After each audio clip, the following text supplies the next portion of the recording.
Good morning to Chris, but as well, good morning to anyone who is joining us in the recordings afterwards. Welcome to our workshop on getting started with digital church comms with Mike Lowe, who is the BU communications lead, and myself, Hannah. I am a digital missioner working with Baptist Union associations across the country and churches all around on getting started with digital. So today we're going to go through various kind of different things, from why communications are important to actually starting to build a strategy and how to make best use of each of the different platforms. We will be taking a few breaks, so if it gets cut, that's just where we have stopped recording for the breaks, and we also will be sharing various links. So if we talk about things that are in the chat will be made available alongside the video, and any links as well will be added also. So yes, welcome, and we hope that this session is useful and helpful. Mike, do you want to start? I can do. Have a look at it. So I didn't know actually though, Hannah, whether or not you wanted to start on the theological reflection side, just having a look at your notes, or whether or not you wanted to do no, that's fine. Can you all see that? Is that all okay? That's all good. Supers. So what do you want to know? So Chris, we've had a little chat beforehand anyway, so just sort of for those who are watching, and if we're going to make like a reference to it a bit later on, so you want to think about how to better use digital for your community where it is maybe a bit slightly older congregation who maybe aren't most digitally native. So if we make examples of that, that's just sort of to help put that in context for you. So theological reflection: why is digital and communications important? Do you want me to go through that, Mike? Yeah, go on, Hannah. Go on. All right then. I'm just trying to make Mike do some work. I'll do some work in a minute. But, yeah. You're on a roll.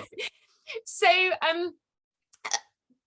personally, I find that a lot of people do say, well, digital's sort of, irrelevant, or it's irrelevant to the church. We need to be doing things how it was in biblical times, or it needs to always be sort of in the building and things. But actually, I do really believe that there are a lot of examples in the Bible of where culture and society, if it was done in today's day, that we would be, people from the Bible would be using digital. So there's so many different examples of things that we can learn from the Bible. I mean, the first of thinking about Jesus, so he went to the places where people were. He didn't preach from the synagogue on a Sunday. He went to the beaches, he went to the crowds, he went to the houses, and he went to where the people were, where the people, were broken and sick and suffering, and he went to those places and gave them comfort there. And sort of, if we think that kind of contextually to today, we need to be going where the people are. And yes, for a lot of people that is still gathering on site at a place, so meeting in the buildings, but equally it doesn't have to be in a church building. It could be a cafe or a workplace, and especially for sort of the younger generations, a place where we gather is online, and that is where sort of we spend a lot of our kind of mental and social time is through social media platforms. As we get more into it, kind of like VR and AR and things like that. But Jesus went to those places, so we should be going to those places as well.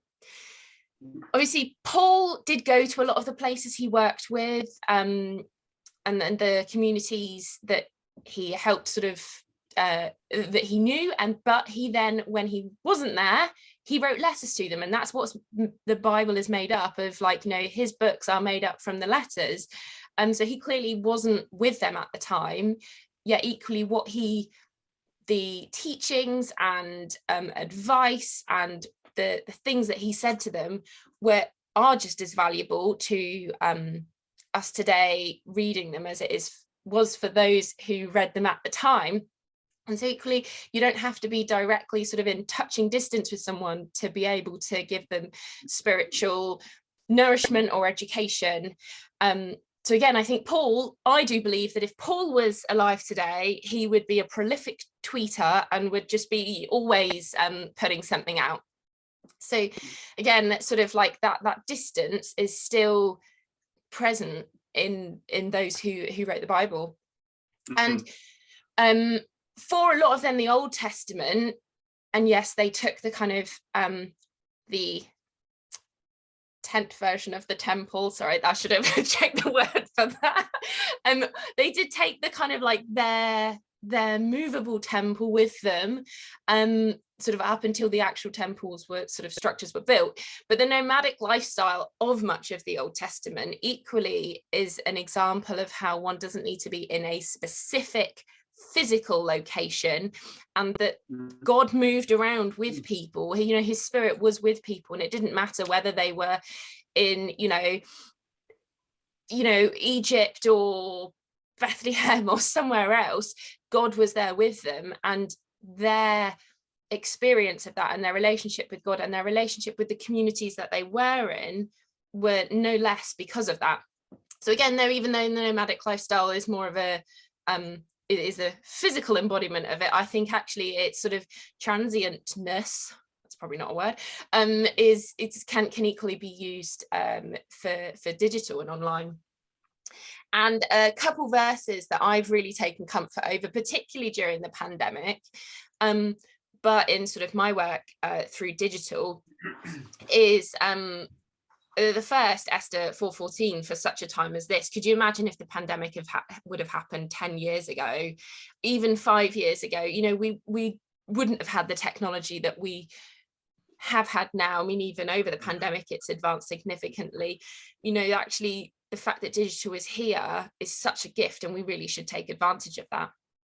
And then in Mark, new wine needs new wine skins, and I'm going to say probably something quite controversial here, but as a young person, I use digital, and I think that the church, or how church is done, needs to adapt to that, and that a new structure of church needs to be done. That's not saying I don't think that it all needs to be done online, but I think there needs to be adaptations made to create a new wineskin of the church, because actually it's sort of time to have new wineskins. And then in Ephesians, so Christ gave himself to the apostles, the prophets, the evangelists, the pastors, and the teachers to equip his people for works of service, so that the body of Christ may be built up. Now, obviously, in a on-site church, you've got people with various different roles and responsibilities and giftings. Yet, what about the people who are gifted in photography or video creation, video editing, who are really able to create stories and connect with people online?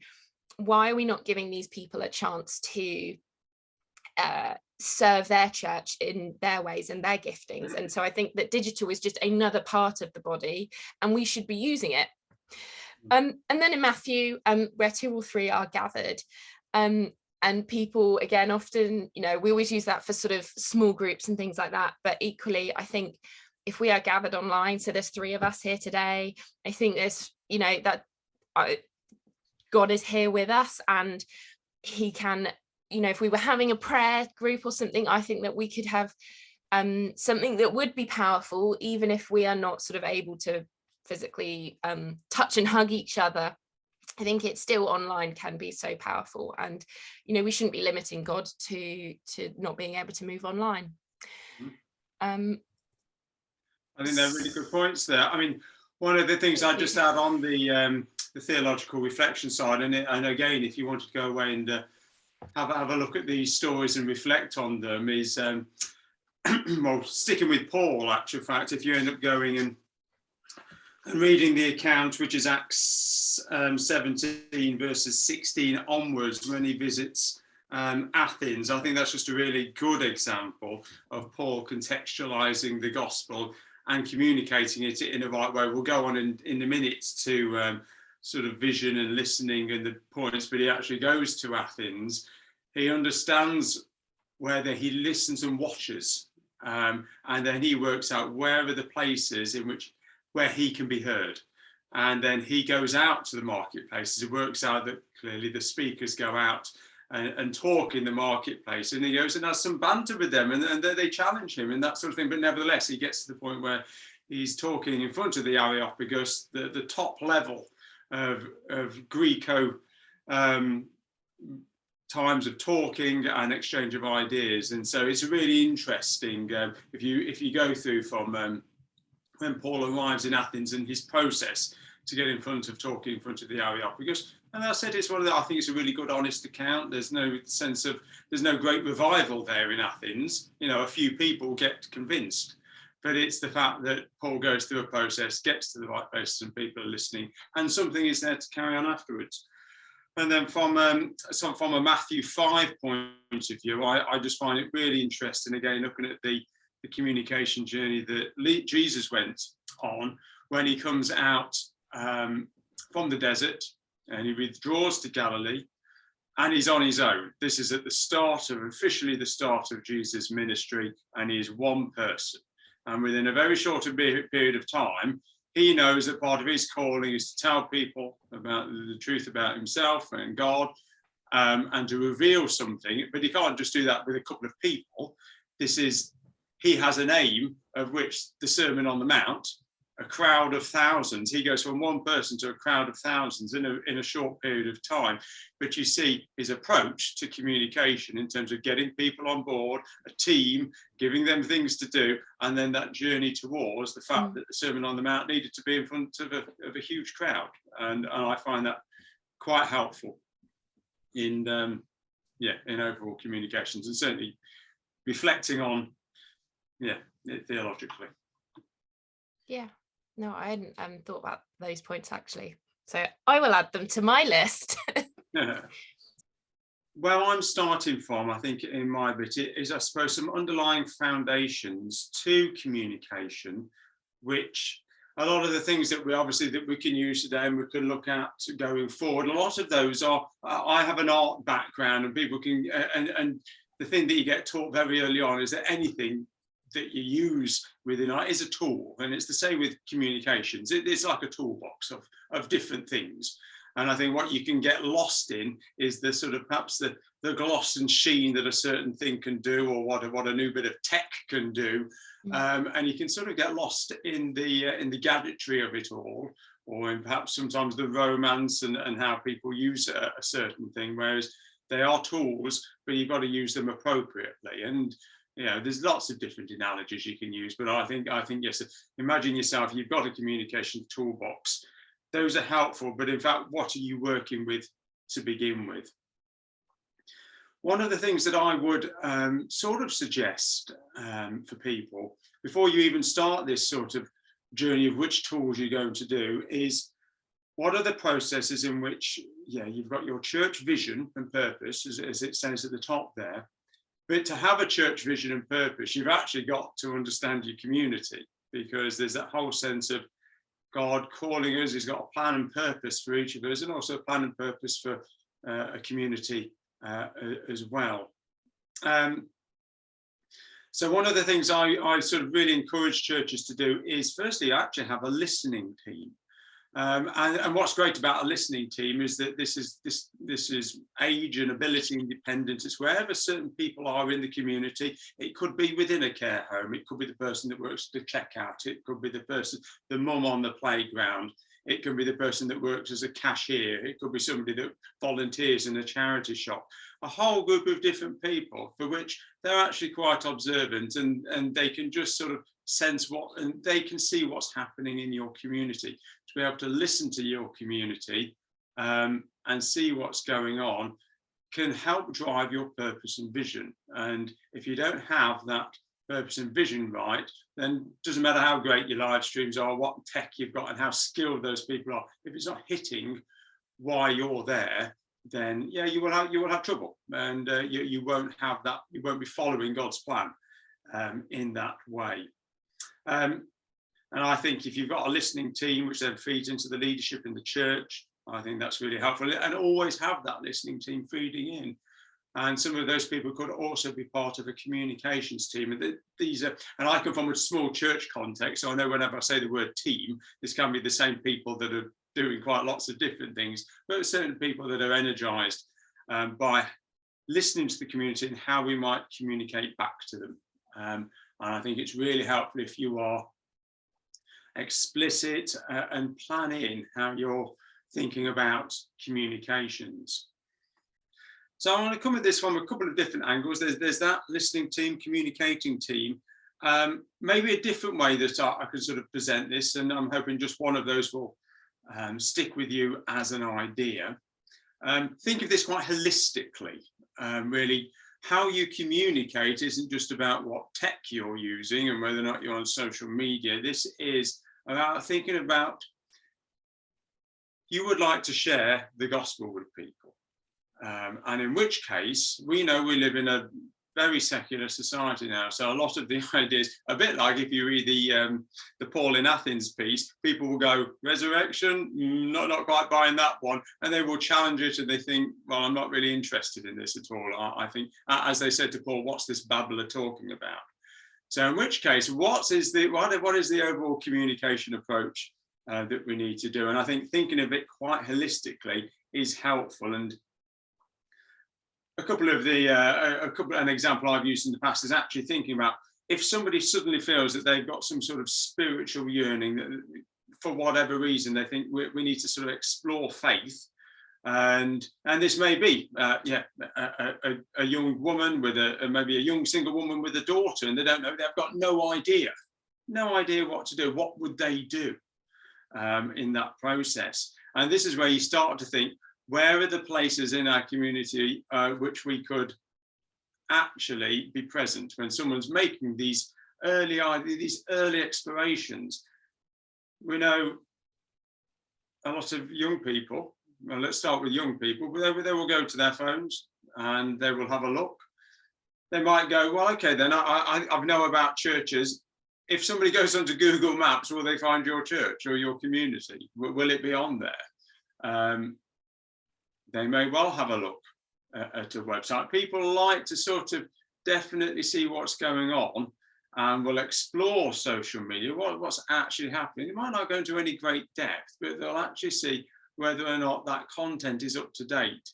Hannah may touch on this later, but one of the big problems that I have always had with church comms is that somebody may have spent a great deal of time getting a tool working well, like a website, but then never update it.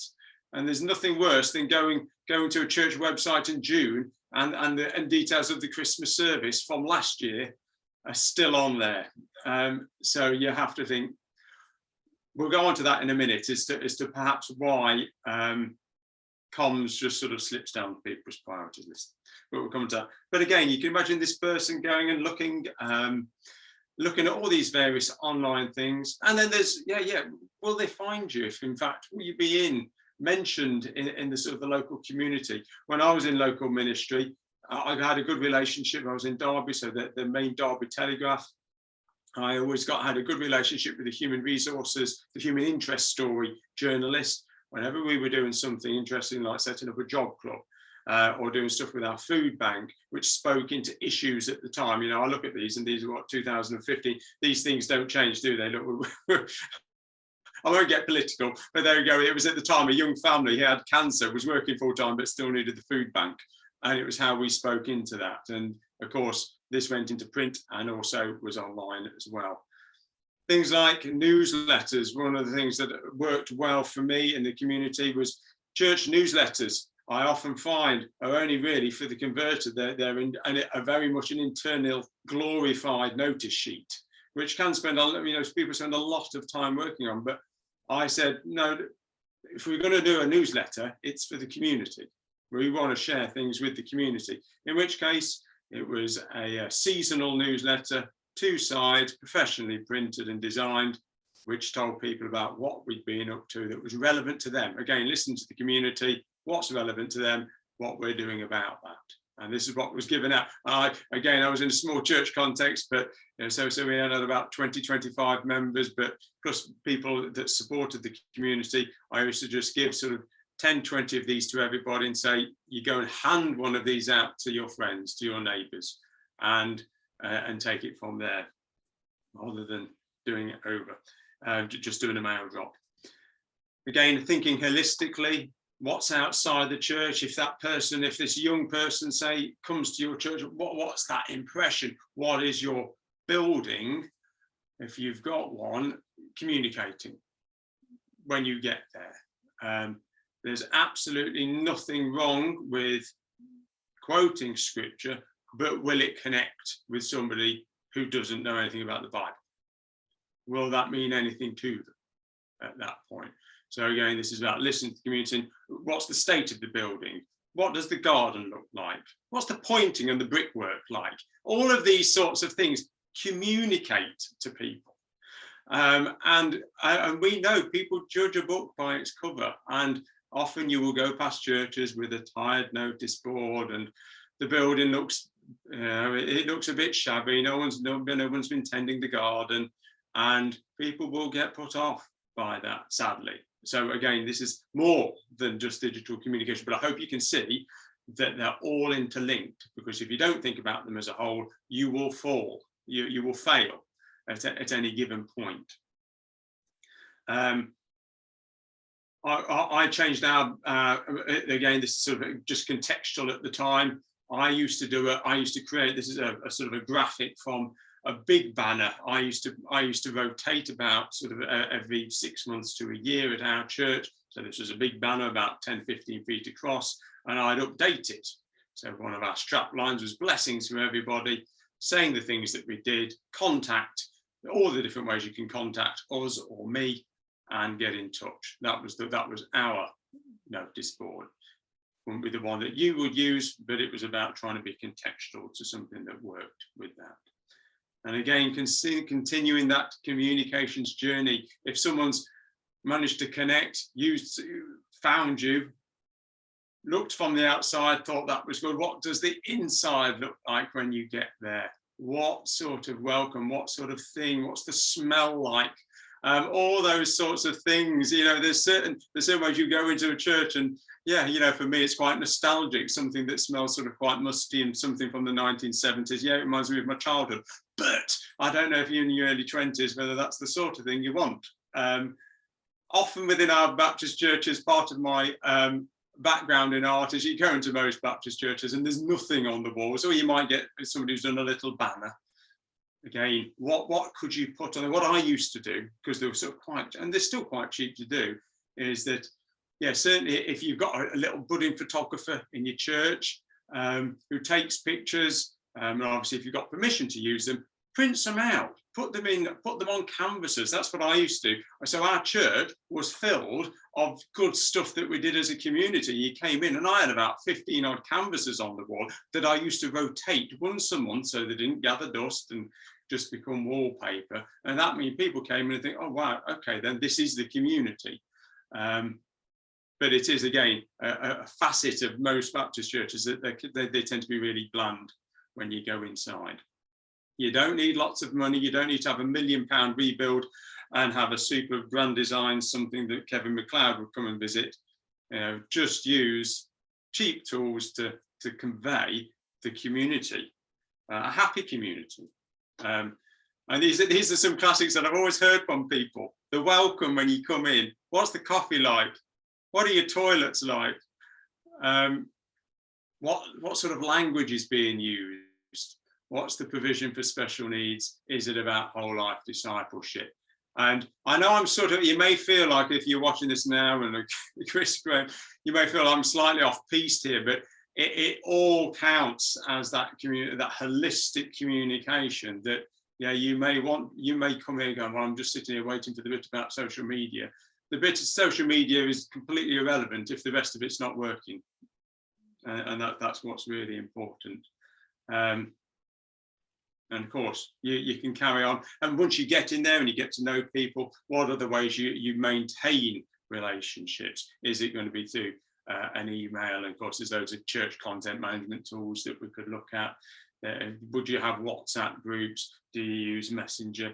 That sort of thing. How is God communicating with us? And I will sort of just end this little bit with, again, just sort of different ways into trying to understand where we've been going to here. So this is sort of known as the golden cycle. And you can have a look. Simon Sinek is somebody who sort of talks about this a lot. You can go onto YouTube and listen to many talks that he does. Fundamentally, a lot of people, organizations, churches tend to come at what you're seeing on the screen with always the, what shall we do? You know, what shall we be using? What should we be using? What sort of social media should we be on? What sort of kit should we be using for the live stream? But in fact, the question you should always start with is why? Why are you doing anything? And that is a far more fundamental and strategic question of why you are doing things. And I'm hoping you can then think it links back to what I was saying a few minutes ago, is that if you have listened to your community, you've got a listening team, you know some of the whys in your context. Why do you need to do anything? It's because you've already listened to your community and you're trying to work out the best way to communicate that as a whole. So always steer clear of the what, start with the why, and work out what you need to do to know the answer to the why, actually. You may start there and go, I don't know the answer, actually. In which case, what do you need to do that? Do you need to go out to the community and listen more? But yeah, I don't know whether or not, sort of Chris, Graham, whether or not you've got sort of any questions about that, because it's one of those things which I think about a lot. But for some people, you go, okay, I don't quite get that, or I'd like to sort of explore that some more. But I don't know whether anybody's got any initial thoughts on that. I mean, I know from my own point of view is we got to remain relevant, and that's why I'm attending today and trying to get more information. What I find quite frustrating is, though, I know Hannah mentioned this about people who perhaps have those skills of video and photography, as you mentioned. If I put any media up in a service, I tend to go to America, the Skip guys. I don't know if you know them. But there's nothing in the UK for that sort of thing. So there's nothing that's applicable. Well, I mean, it's all American based, which I find very frustrating. And I also find it quite frustrating as well in churches about getting people to change their attitudes to video and audio. They're very negative, and especially when things go wrong. And I feel so sorry for the guys and gals who actually are there. I mean, I know from my own point of view, the same with regard to trying to get media, I'm spending over £300 a year myself when I go to do ministry to provide that sort of for folk. And there doesn't seem to be like a central repository in the UK, how to better communicate the gospel, really, and people to look at it to say, yeah, that makes sense, that doesn't. And again, I agree with you about especially special needs. One of the things I'm very sensitive of, because I've got a friend who's blind, is that very rarely in church services, when something visual comes up for the congregation, and if there's words of the Bible or there's words regarding the particular subject, there's nobody actually reading out those words. So the poor people who are blind are completely cut off for it. And we you know, how do you get that sort of mindset in folk in the church to say, I must think about that. I must, so when we see those sort of things, then therefore we include them. And then what I find is, especially a friend of mine, he feels more and more isolated. And of course, they feel less likely to come because they are always outside of what's taking place. Yeah. I mean, I hope you won't mind me saying, Glenn, I've just seen that you've unmuted, but Glenn is actually right away out the gate. Yeah, Glenn is actually blind. So yeah, actually what you just said, Chris, I'm sure. Yeah, sorry, Glenn, you unmuted. You were going to say something. I was about to say that you actually have in the Southwest somebody who is equipped to visit churches about these sort of matters, who has contributed a great deal of training over the years in these sort of matters, quite prepared to go to churches to talk these things through. it's me, basically. I'm just selling myself, quite frankly. And I'm quite happy to do that sort of thing freelance, on an expenses free to churches, to consultancy sort of fashion, to go through why this is important. Again, Mike is right, because when you're looking at special needs things, or whatever, however you want to frame that, the mistake is definitely the what first. That's where the whole thing, attitudes and everything stumbles. I'm going to remember that, actually, Mike, something very succinct to begin with. The why is a much more important. Why are you including, don't mean to pull you up, quote, these poor people? Why are you including them? Why is it important to you? Is it, and that's, I'm just grateful for the whole thing, Mike, to have these whole things laid out before you, and realizing where my church stands, where other churches stand in this. Because if you're handling the whole lot, as I'm doing at the moment, it is a long way down the list, and just to actually see all this laid out, what the consequences of not having it higher are, the listening team thing is fabulous. I'm just so grateful for the way in which you've started this process for us, because you know it, but because there's so many things you're juggling with, never apologize for repeating yourself, because is it repetition is the best form of learning, and all that kind of thing. So thanks, Mike, just for where you've been. And to Chris, I'm in the handbook. And I suppose it's tricky for churches, if you don't have, if everyone's the same in whatever way, that actually then when you have someone different, and whether that's from abilities or just sort of different interests and stuff like that, if you're not facilitated to have kids, and then suddenly a family turns up, it's not that it's your fault that you don't have anything for kids, you just aren't prepared for it. But equally, if we're wanting to welcome people in the building, if your toilets are only upstairs because everyone's fine to run up the stairs to go to the loo, actually, are you thinking about, well, how would someone who is not us feel coming in, and it's not just for sort of disabilities or things, but again, if someone's like, well, actually, what if they work on a Sunday? Do you record your Sunday service? So make it that they can listen to it in whatever form. So I think it is really important to kind of just think about, looking outwards, sort of, or looking in from the outwards, of just trying to see it from a different perspective. Well, that's it. The gospel is inclusive, isn't it, at the end of the day? God's very clear that the gospel is for everybody. And if we are there as his hands and feet to the world, and we are charged under Matthew 25 to go out and make disciples, to tell people about Jesus, and that's it, we are charged to being inclusive. And so I think you've highlighted some, well, we've already highlighted some really interesting ones there. You've mentioned young people, their children, young people. You've got to be, the whole argument of, well, we don't have any young people.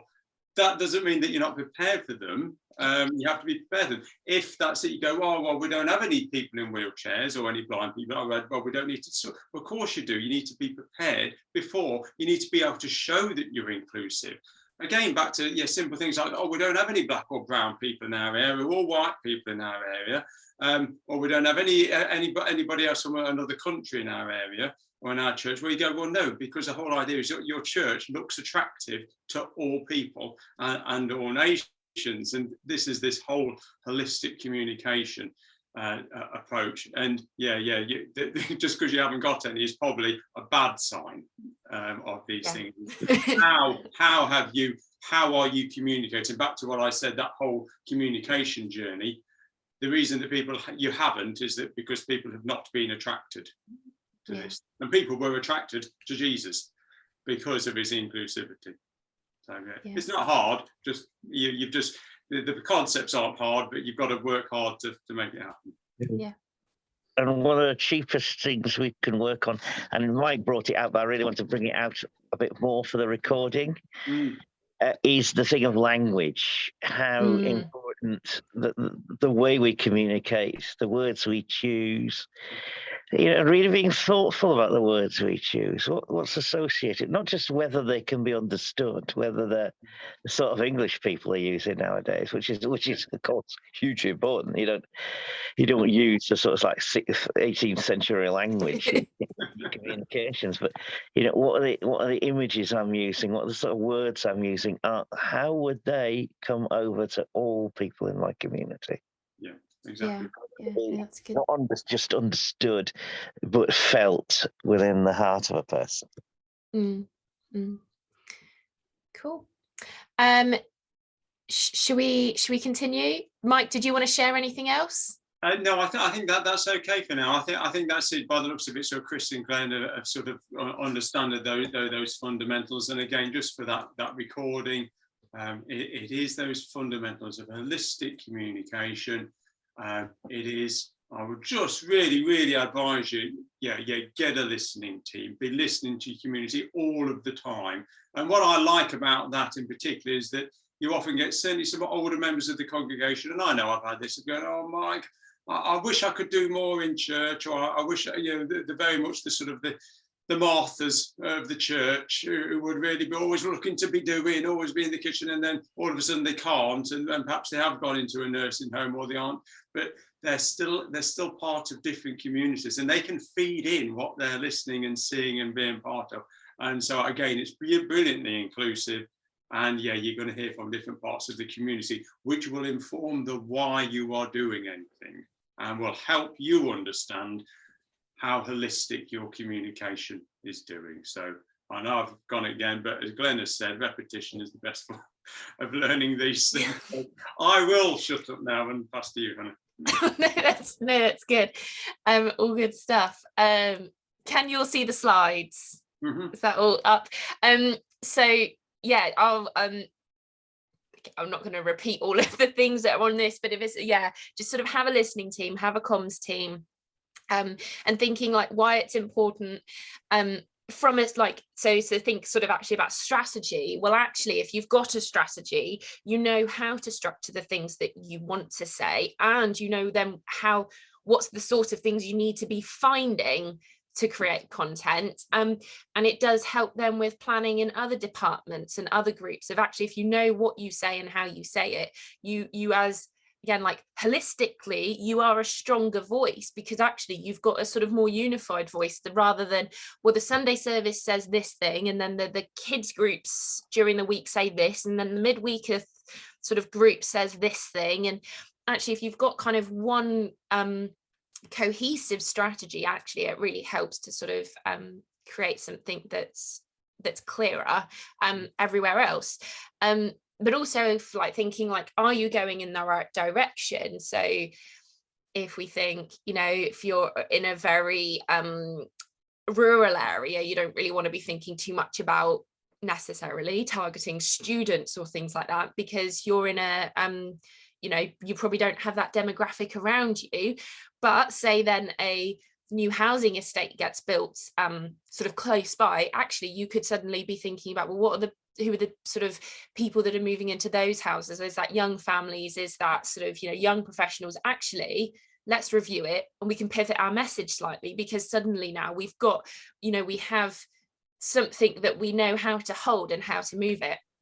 And then also if thinking about how you try new platforms. So if you're in a very urban area then, and actually you do have a likelihood of young families or young adults, well, actually, TikTok seems to be going the way. Let's try this. And actually we know how we're going to create content on it, because we know how we use our voice. So yeah, like it is really important. And it's not to say though you have to have something that's like 50 pages, the big sort of folder, but just having things that you're able to work through and work on really sort of help you in the long run. So let's build a strategy. So the first thing to think about are the sort of the hows. I don't actually know if that's the right word, but there's sort of like, actually, what are the first steps that you need to be taking? So what are your goals? What are the things that you actually want to be doing? So is it about building community, that actually you just want to create something, whether that's online or on site, but you want to just build people who know and love each other, know and love God, and, you know, are there for each other. And actually there is this sort of sense of neighborly love, whether that is like a building neighbor or just sort of people that are in a similar area. You know, is it about building community? Is it about actually facilitating small groups so that people are really you know, living life together, and that they are in contact with each other, and so that when the church gathers on a Sunday, that actually there is sort of a strengthened sense of friendship and family and fellowship? Is it about fundraising? So you've got a building project and actually you just really want to be reaching out to people, and, you know, the church has a bit of a reputation for trying to fund for the church roof. So actually, you know, how can you do it in a sort of in a less annoying way, you know, actually, but that is actually a big thing, because you want to create a community space where everyone can make, you know, use it. Are you just wanting to increase reach? So you just want to get the gospel out there? Are you wanting to work on discipleship, and so that actually the people that you're connecting with really are deep and strong disciples, and that there isn't this sort of like wishy-washiness about your church, but actually they are really solid disciples? You know, what are you going to be doing about that? So it'd be more on teaching and study and things like that. Or do you want to teach throughout the week? So I mean, those are just examples, but you can, you know, what actually do you want to be doing? What are your wins? So when something happens, so actually if it's about building community, you know, what are your wins? Well, actually, we just want to see people messaging, say, you know, for online, we just want to be messaging in the church family group or the WhatsApp group. We want people to be sharing their prayer requests. We want people to be sharing their prayers being answered. They're just going, actually, do you know what? I've cooked too much for dinner. Anyone want to come over and share this meal with us? Or, you know, what are the things that you see as being wins? And it's such an easy thing to do on social media, is to just look at the numbers and just say, oh, well, this had loads of likes, but these next few posts didn't really do very well, and then get really demoralized on that. And so it's, you kind of need to like not think about that and have the blinkers on, actually, what is it really that you want to be doing? And that's then when you sort of, when something happens, that you see these you know, whatever your wins are, when you see them, that you actually go, yay, that's a really exciting thing, because that is what we wanted to see, and that's what's going to motivate us in moving. Then thinking kind of about your branding. So this might be something that your church already has in place or not, and that's sort of something that you additionally need to think about. But who are you? That should say as a church family. Who are you as a church family? So as Mike said already, of like, you know, what are your demographics actually? Are you a very kind of like white community, or are you a very diverse community? Do you have a lot of international people that actually sort of really creates this rich, diverse church family? Or are you more older generations or younger generations, a lot of students, a lot of families? You know, who are you? What are the messages that you sort of typically focus on? So is it a lot about say discipleship or social justice and you know, environment? Or, you know, what are the things that your church is really passionate about? What are the missions that you work with? So again, if it's social justice or environment, or are there particular partners that you work with? So BMS or MAF, yeah, Mission Aviation Fund. But, you know, are there sort of different mission groups that you work with? Is it local? Is it international? How do you connect with them? And keywords. So again, if you actually, your church has a real focus on inclusivity for, again, like different abilities, or for children, actually, do you have, what are the keywords that are used and used well? And, you know, is the, I don't say it's the worst thing, it's not the worst thing, but it's a really frustrating thing from a comms perspective. You see a church that says like, oh, we're a diverse, all-inclusive church or something, and then you turn up and it's sort of people that kind of all look the same, and actually there isn't a lot of diversity in it, and you sort of think, kind of feel like slightly this was a, when they probably didn't mean it, and they are very welcoming if someone different comes in, but actually, is that really, are you accurately representing yourselves? And it's not that this all needs to be public or sort of anywhere specific for everyone to find, but it's really good to have this kind of within key leadership teams and comms teams of just knowing actually what are the things that we particularly want to focus on and particularly highlight. And then it sounds very like wishy-washy, it's the branding of like the colors and the images and stuff, but actually it's really important of creating this kind of unified look of your church. So think about actually what are key colors that you want to use. So I really like that outside banner that you put up, Mike, of the blue one with the yellow writing, because that's very distinctive, and maybe I can't remember exactly what it says, but I know those colors. So if I'm walking past that banner on my way to work every day, and then I see something online that's in that same blue and yellow, that I've seen something like that, and it's sort of, again, it's that repetition of those things that particularly kind of highlight that echo, and sort of then I might be more inclined to look at it. And again, images, I mean, it's tricky, and it's not that you want to repeat the same images over and over again, but if you're in a particular area, so whether you're by the seaside, so I used to live in Plymouth, and so we did use a lot of kind of maybe not explicitly water related things, but I used a sort of like a lot of water backgrounds or blue backgrounds, because actually that echoed who we were as a church, quite close to the water. But if you're in the countryside, maybe you use a lot of greens or different colors, or something that's completely contrasting. But actually, what are the colors, the palettes, the styles that you will repeat, or at least sort of use frequently to create a cohesive brand? And again, language, what's the types of words that you want to be using for the people that you want to reach, but also that you do currently reach? Does that all make sense? Yes, good. Seeing nods.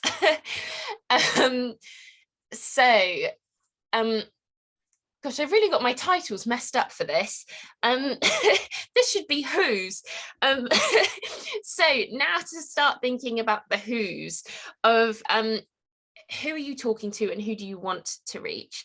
So, I mean, this for Chris and Glenn, it's not that you have to kind of do this, like answer this right now whilst I'm talking, because actually this is something that you do need to take a bit of time to sort of do and reflect upon and actually really pray about as well.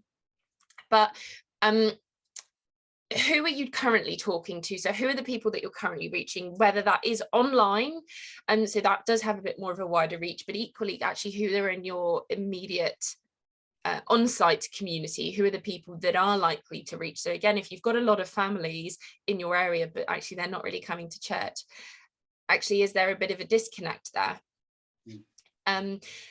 Where are they?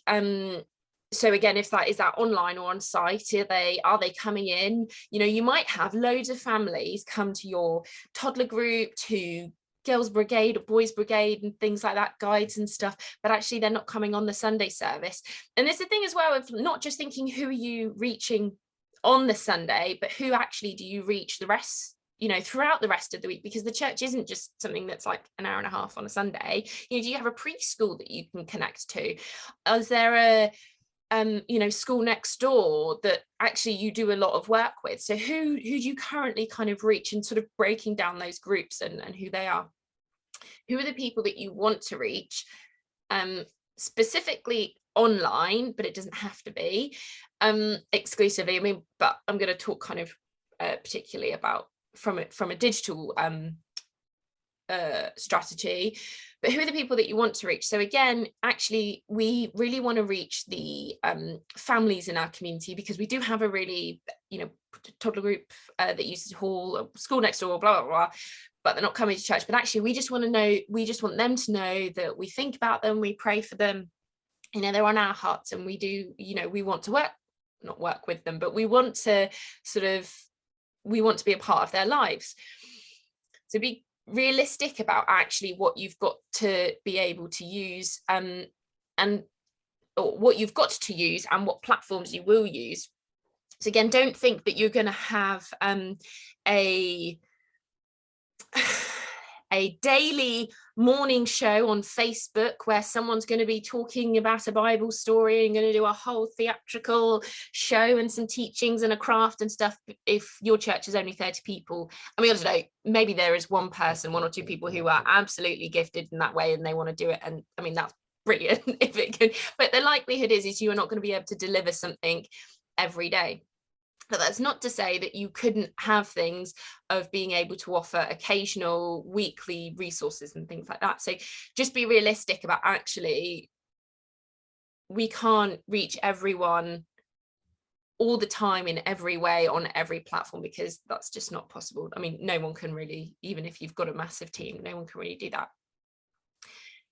So if you're thinking like, right, who are the people that we want to reach, right? And then to go really in detail of think about an audience avatar. And again, this is a bit of a, I don't know, I think churches find this a bit kind of an icky thing to do, because obviously we want to reach the gospel, we want to reach everyone, and all people and all nations with the gospel, but obviously it's not always possible. So really go in detail about who are the people you want to. So right, we're going to think about a family that we want to reach, and we just want to connect with them during the week so that they know that we're here. So come up with a name. So actually, what are they? Well, maybe you know, it's a single mother and she's got a young kid who's 5 years old. She has a job as a dental nurse somewhere, but they really like arts and crafts, and they're passionate about healthy eating.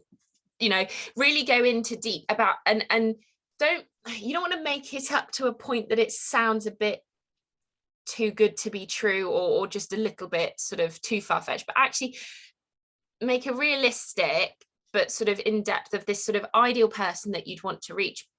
Then think about what platforms are they on. So actually, if this mum is in her let's say, I don't know, early 30s or something, actually the likelihood is she might be on Facebook, that she'll probably be on Instagram, and you know, she'll use YouTube quite a bit. So actually that informs you that maybe those are the platforms that we need to be on. We shouldn't be thinking too much about Twitter, maybe we should be thinking about Instagram. And not that you should know what platform everyone is on, like, because actually, even though that it used to be quite a what's the words I'm saying, specific, you know, demographics on each platform, you can't kind of assume that anymore, but actually there's just good indicators for what people are on. So does that bit sort of make sense, of kind of come up with these sort of, and you don't just have to do one, you could then sort of create, right, we want this family that we're going to reach like online, and that's cool. We've got then some students who again we want to reach online, but maybe that's a bit different. But actually no, we really want the families to now come on site, and so we want to be doing something slightly different for them. So you can have kind of a couple different avatars, but it's really good when you go back to something like trying a new platform, well actually our demographics are going to be families or older people. They're unlikely to use the latest social media platform as soon as it comes out, so actually we don't need to worry about the new one. You want to, you know, think about it when it becomes a bit more mainstream, and actually right now we're going to use it rather than jumping on it straight away. So it just helps you to kind of work out where your priorities are, but also then thinking about what Mike said about sort of the on-site stuff, so banners or press and things like that.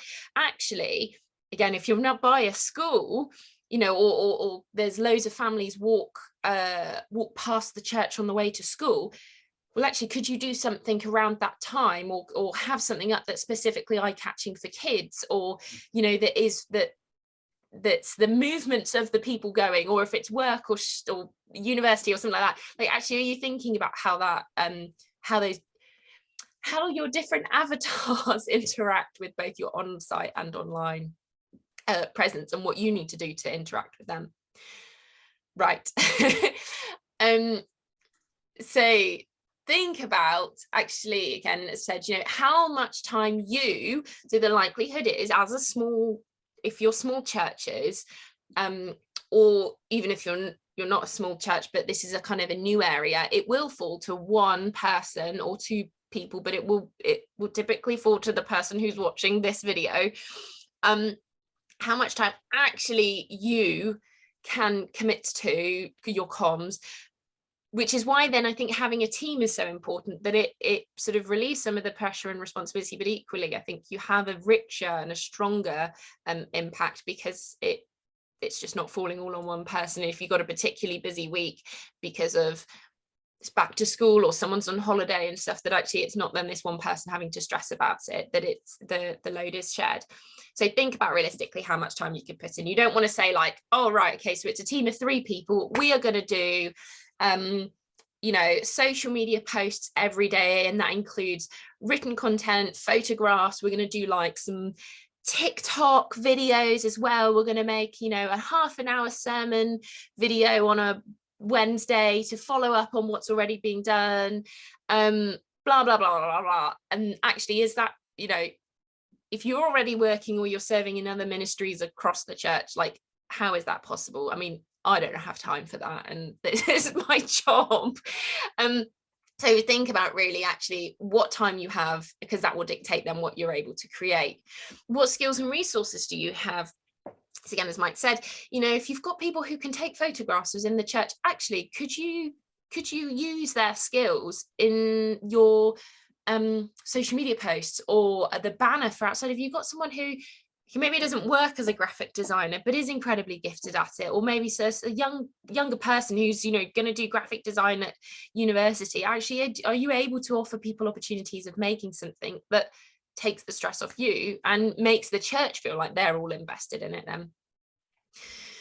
The big thing as well to think about with especially social media is it's social, it's not broadcast. And it was the trouble with a lot of churches, I think, as we're coming out of the pandemic. So in the midst of the pandemic, everyone was just trying to kind of do what we could and respond very quickly, with very little kind of equipment or experience, knowledge. So we did what we had to do, and that was great. However, now, as we've sort of got a bit more time, we've got a bit more resources and understanding, you can't just expect to stream a live service, not have anyone managing. So if you're doing it on Facebook or YouTube, you're not having anyone managing comments. There's no addressing, actually looking at the camera and saying, hi, thanks for joining us online. Your language, again, is very exclusive between the people in the building and those watching online. It's not really social media then, it's just someone watching kind of, a broadcast where they're unable to interact. So you need to make sure that what you're doing is engaging, and as well then facilitates that sort of sense of community and helps to build a conversation, not just during whatever it is that you're doing, but also afterwards. So again, if it's, I don't know, say you've had a summer barbecue or something, you want people to continue talking about it, or have, creating relationships from those things. So you're sharing photos, sharing videos, having things that go beyond just that one individual isolated event or service. But also don't panic. Like it's the worst thing, and I think it's again the trouble with online is that so many people feel very overwhelmed with it, and they just get very I can't deal with it all, it's so much to do and stuff. I mean, the first thing is you don't have to do everything, so like just that's fine. There's no point in overdoing it or trying to be on every platform and being very ineffective. It's better to be on 1 or 2 and do them really well. But also you get more familiar as you do. So everyone sort of thought, oh my gosh, Zoom, this is the most terrifying thing ever. Now, when to say to someone, you're muted, you're not talking, or, you're aware of what you need to do, because we've used it so much. So you get more familiar with something the more you do. And it's one thing you said as well, Chris, of like sort of being gracious with people when there are mistakes and stuff, and not to stress about those situations if, you know, unfortunately there's a little bit of the audio cuts out or the camera falls down or something. I think people really appreciate the vulnerability and the authenticity, that it's not this sort of slick BBC 3 different cameras and lights and everything like that. I think people then when they come to the church, they go, oh, it's quite funny when that fell down, you know, you had a laugh with it, I had a laugh, and that's, you know, it made you endearing to me, rather than this sort of like intimidating visual experience that then you sort of don't really want to go along to the church then, because it's just a little bit too scary. So yeah, so sort of just have fun with it in that way, and the best way to get involved, to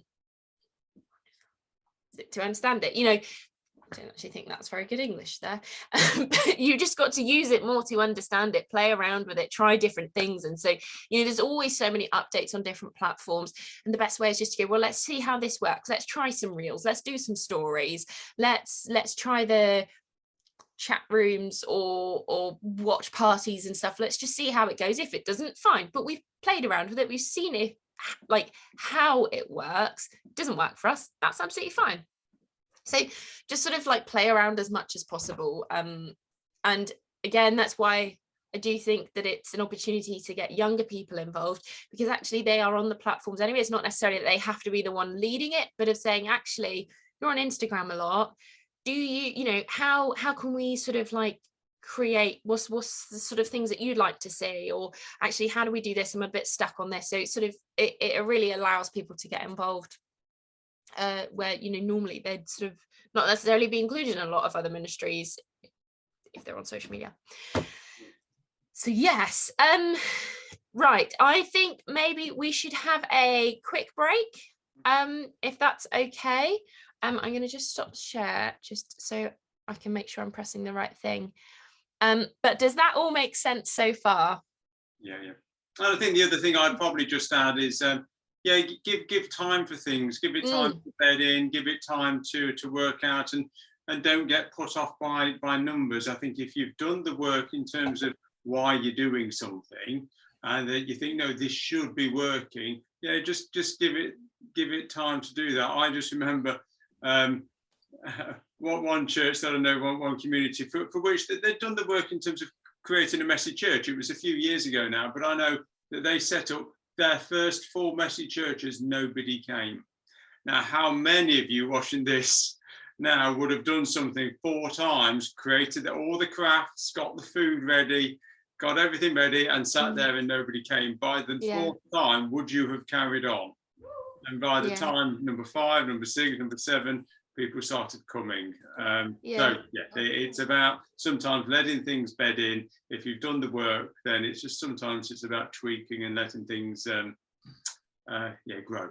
Yeah, and it's so much easier in a way with online testing stuff. Like, yeah, if it's, to be honest, I've done things on the first time and it's really upsetting. Like if it's on site and people don't turn up, whereas online, it's a little bit easier because once you've created something, you can kind of repurpose it. It's a bit harder to put all the crafts out or make the food, you know, reuse the food in a way. But with online, actually, it's a lot easier to just repurpose it. Because it's online kind of thing. So yeah, it's time as well. Actually, that's a good point. I think one of the other things is what people don't realize, well, may not realize, is that for an online presence, as you say, it takes time. A lot of these people who are very successful on these platforms, some of them have been on it for 10 years before all of a sudden they're well known and they have an impact. We forget that. And I don't know if you're going to mention this later on, though, is that also, because you're regarding, you're saying your listening teams and people interacting with these platforms, is also having a strategy to protect yourself. Because, of course, we know we get the strange person who will attack you and be very abusive to you, of how to deal with that. And I don't know if you're going to mention that. I hope you are, because that's important as well, because then people run away scared, saying, oh, this is terrible, and don't know what to do with it. Yeah, no, that's a good point. Excellent. So we're back for part 2 of of our workshop of getting started with digital church comms. Hopefully, for those of you watching, everything so far has made sense. Please do get in touch with us if it doesn't, or you just would like us to clarify something. We have had a bit of chat in our break when we were just grabbing coffees and stuff. And Chris, I just wondered if you'd be able to just share that story that you shared about the Easter thing, because I think that's a really it's a really simple thing that people can do, but I'm sure for the guy that made a huge impact, and I just think it's a really encouraging thing to share. Oh, you're muted. It's something I actually did, which was, I was late pastor at the church. We had an Easter service the Friday. I laid at the church to give a bit of atmosphere. But one of the things I went to B&Q and bought some tiles which had a stone effect on them, and just cut them up so they were like these stones on the floor that people would walk on. And my friend has got a vision impairment. He came in. His wife led him down to the front of the church, and he says that's the first time he ever felt that he was part of the service, because he felt he was walking on the stones, because they made a different noise as he was walking, the different feel under his feet, as though he felt as though he was there when Christ was taking his walk to be crucified, and that had a major impact on me, and has helped me to think, if I can't see, I can't hear, what is my service? How's that having an impact on somebody? Yeah, thank you. I mean, it's not a digital thing as such, but I think it's such a powerful example of, as you said, just thinking outside of the box, and what are the little things for us that we can do that would just make it an incredible difference in people's lives, which actually, it's a fairly simple thing to do, but actually for someone can feel that, as you say, they are involved, or that it's something just touches them that little bit more. Thank you. Funny enough, I mean, it's funny enough on that, I know, isn't it? Obviously, we're sort of looking at digital comms, but because everything is so digital these days, that sometimes even if you just send somebody a handwritten note, that's sending a letter or a card for which you've actually thought about it. How our communications, how we can do some really interesting, small but very countercultural little moments. Can make a big difference, as this little story is shown. Yeah. And actually, I had an incident experience, because it was a nice thing recently, of I'd messaged a group that I wanted to attend to ask them, are you running the rehearsals tonight, joining a musical theatre group, and that was great, and they were responding. That was lovely. So my online experience was great. I turned up, I was a bit nervous, didn't quite know what was happening, and I knew some faces, I did recognize them, but I was like, I don't know people's name. One woman came up to me, she looked at me and she went, Hannah? And I was like, oh, yes. And she had pieced together the online conversation that we'd had with me walking into a building looking very nervous. And I was like, because okay, like I feel just slightly connected, because you know who I am, and that just sort of actually made for a very welcoming experience. And it's obviously, it's tricky to know the people's names if you haven't messaged them, but it's just a little thing like that if you have been messaged, if someone is asking, is your church open, after the summer, or what are you doing and stuff, that then when they walk in, but people actually, the welcoming team know who've been spoken to, or whoever's online sort of goes, oh, actually, I recognize that face. I'm going to go up and speak to them because I remember them, chatting to them about what was happening at Christmas or something. So yeah, that was sort of actually something similar, of like, it was just a really little thing, but it just made me feel really like that importance of welcome. It's that importance of welcome, isn't it? And validation in the community, and that's it. It's those little things that if you can join the dots and make those connections between, perhaps somebody has got in touch via social media, via Messenger on your Facebook page, and you know their name, and perhaps you've seen their face, and when you do come up, to be able to greet them by name, wow, you are going to, you've done it there. That's the welcome. And that's it. It is a simple thing, but it's quite hard. People often say, I use sort of various mnemonics to try and remember people's names. But yeah, if you can work on your name recall, you're going to do well. Just don't have a like behind the church doors where the welcomers are, like a kind of like almost like a wanted list of like people we've chatted to that we're expecting to see. Don't do that. Don't do that. No. Super. Right. I will go on to the next section. So can you all see that slide? Yeah, super. So we've thought about who we're currently reaching, who we're wanting to reach, and then actually, right, what can we actually do? Like what feasibly are we going to be able to do? And what's around us and everything. So next you want to think about content pillars. So what's the actual type of content that we want to create? Now, these are not internationally known, like the categories, so promotional, educational, community. You can have them whatever you want. It's obviously dependent on like the business, the organization, like, for those online, if it's a personal account or business, whatever. It does depend. So you need to think about actually who, again, if they're like who you are, who you want to be reaching, and actually what are the types of things you want to share. So obviously, as Christians, we have a longing to share the gospel, so that could fit in educational or engaging, entertaining, but you essentially want to sort of think about, is my audio okay, by the way? I've got some like, is that okay? Right, no, that's fine. That's just my headphones playing up then. I've just sort of got a bit of clicking in them. But you want to think about actually how do things break up, in which they, so sort of gospel and sort of educational or something being slightly entertaining. Then you want of things actually, well, what are the types of things we've got going on? Well, we've got services, we've got groups, we've got community activities, we rent out the building. So actually, are there more you want to, and I say this really reluctantly, sell something that you want to get people to come to? But equally, actually, is there some skill sets within the church family or within groups that use it that actually offers something educational? And then, I will go into each of these in a second, but then you also, because it's social and because you don't want everything to be like really boring, you want to have stuff that is kind of engaging or entertaining.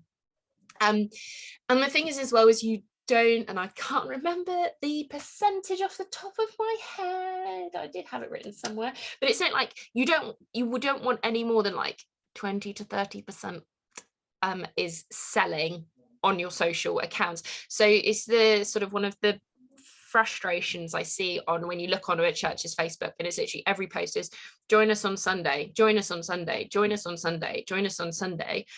There's like no online link. It's possibly quite bad graphics. It seems to always just be on like a Saturday evening. And so you're like, oh, well, you're not engaging me, you're not enticing me. Or you have the churches where they do a summary on a Monday or a Tuesday of the service. From Sunday, they share the different groups that are happening throughout the week. But not in a kind of like join us, but like, oh, look at these cool things that the Brownies did in the run up for the Remembrance services. They've been busy making poppies and things like that. You then have testimonies from why someone's actually come to Christ and what Christmas means to them, actually the impact of Easter on their lives, and really engaging sort of and telling the stories of the church family, highlighting the church family. So actually you're showing an accurate representation of who's actually in the church. but also you're kind of explaining why we believe what we believe. So like essentially you sort of want to, I mean, these sort of main three pillars are, you could break it down further, you kind of don't want any more than like 5, but it helps you to kind of see the different types of content that you could create, and you could you just then literally make a like ideas dump it all down of going, right, I'm just going to come up with any type of content idea that I can. And you know, that's, say it's a what's the word I'm thinking of, announcement for your carol service or something. So you have that as like one thing, so that's a promotional kind of thing. But then within that of like the idea, you then could have photos of the church setting up what they're, you know, setting up for the Christmas season. You could then have someone talking, so making a little video saying, look, we've just decorated, we'd love to see you, here's a little sneaky preview of the choir, the band practicing for the carol service. And even then, so and then that almost then goes into kind of like engaging and entertaining, because people are feeling like they're a part of it, they're seeing it all develop further. And so by just like dumping loads of ideas down, thinking like, again, throughout the whole year, and what you could do, what you can do, what you'd love to do, it helps you to then be able to pull out stuff rather than going, oh my goodness, it's Monday, what on earth do I post? Whereas if you've got these pillars, you've got these bins to pull out of, actually you're then not panicking when it comes to it. One of the things I'd just sort of add, Hannah, on the announcement side, and this worked really well when I was sort of in local church, and again, it's working out which is the best sort of social stream for this, is that anytime, particularly when we had our sort of monthly messy churches, that or carol service, anything that was sort of slightly special out of the ordinary, the announcements would always be accompanied by setting up a dedicated event page. Yes. Where I would then invite all of the people in the community for which I think they would be interested in coming, plus others that perhaps we've connected with, and then you invite them to say, are you going to come? And then quite easily, quite early on, you'll know that some people that are yes, no, maybe. You can put announcements in that event as well, and that you've already started some digital interaction about the event early on. You can post on there, you can post on your main feed as well, and people feel that they're part of it beforehand. And also it helps with planning as well, particularly if you're doing something, when you're doing something that's a bigger family service or a messy church or equivalent these days, that you get an idea of roughly how many people are going to turn up, and that's helpful. But it is helpful. That's it, because you have got you put investment in terms of craft and people and food and all of that sort of thing. But creating some interaction with the event and the announcement can be really successful for you. And again, it's back to what you were saying in terms of that planning. You know that these things are coming up each month, you know what's coming up at Easter, in the summer, Christmas, and you can actually have all these laid out in the diary well in advance, and you just go, okay, this is what we're going to be promoting now and announcing. And it's it becomes a sort of a joy, not a chore, hopefully. Yeah, definitely. And things like announcements are quite easy to do because, you know, there's a poster, we're just going to share it, here's some information. Things like the testimonies or storytelling or addressing frequent questions or things like that, actually that does take a bit more time. But actually, if you're at a point of having a bit more time and resources, actually it's something that requires the prep and the sort of time and effort of doing it, but actually that stuff will reach so much further because people feel you're being, again, that kind of genuine and vulnerable and authentic of going, actually, this is who we are and this is why we believe what we believe. Plus also actually adding to sort of your idea of announcements and events and stuff, if you take photos or videos or something, so that when you have the next messy church coffee morning thing, actually you've got photos and saying, look, we had such a lovely time last month, you know, we'd love to see you again. And you're sort of weaving then everything into the other. And you're not having to create stuff necessarily from scratch because you've got all of these things already. So yeah, does that make sense for you, Chris?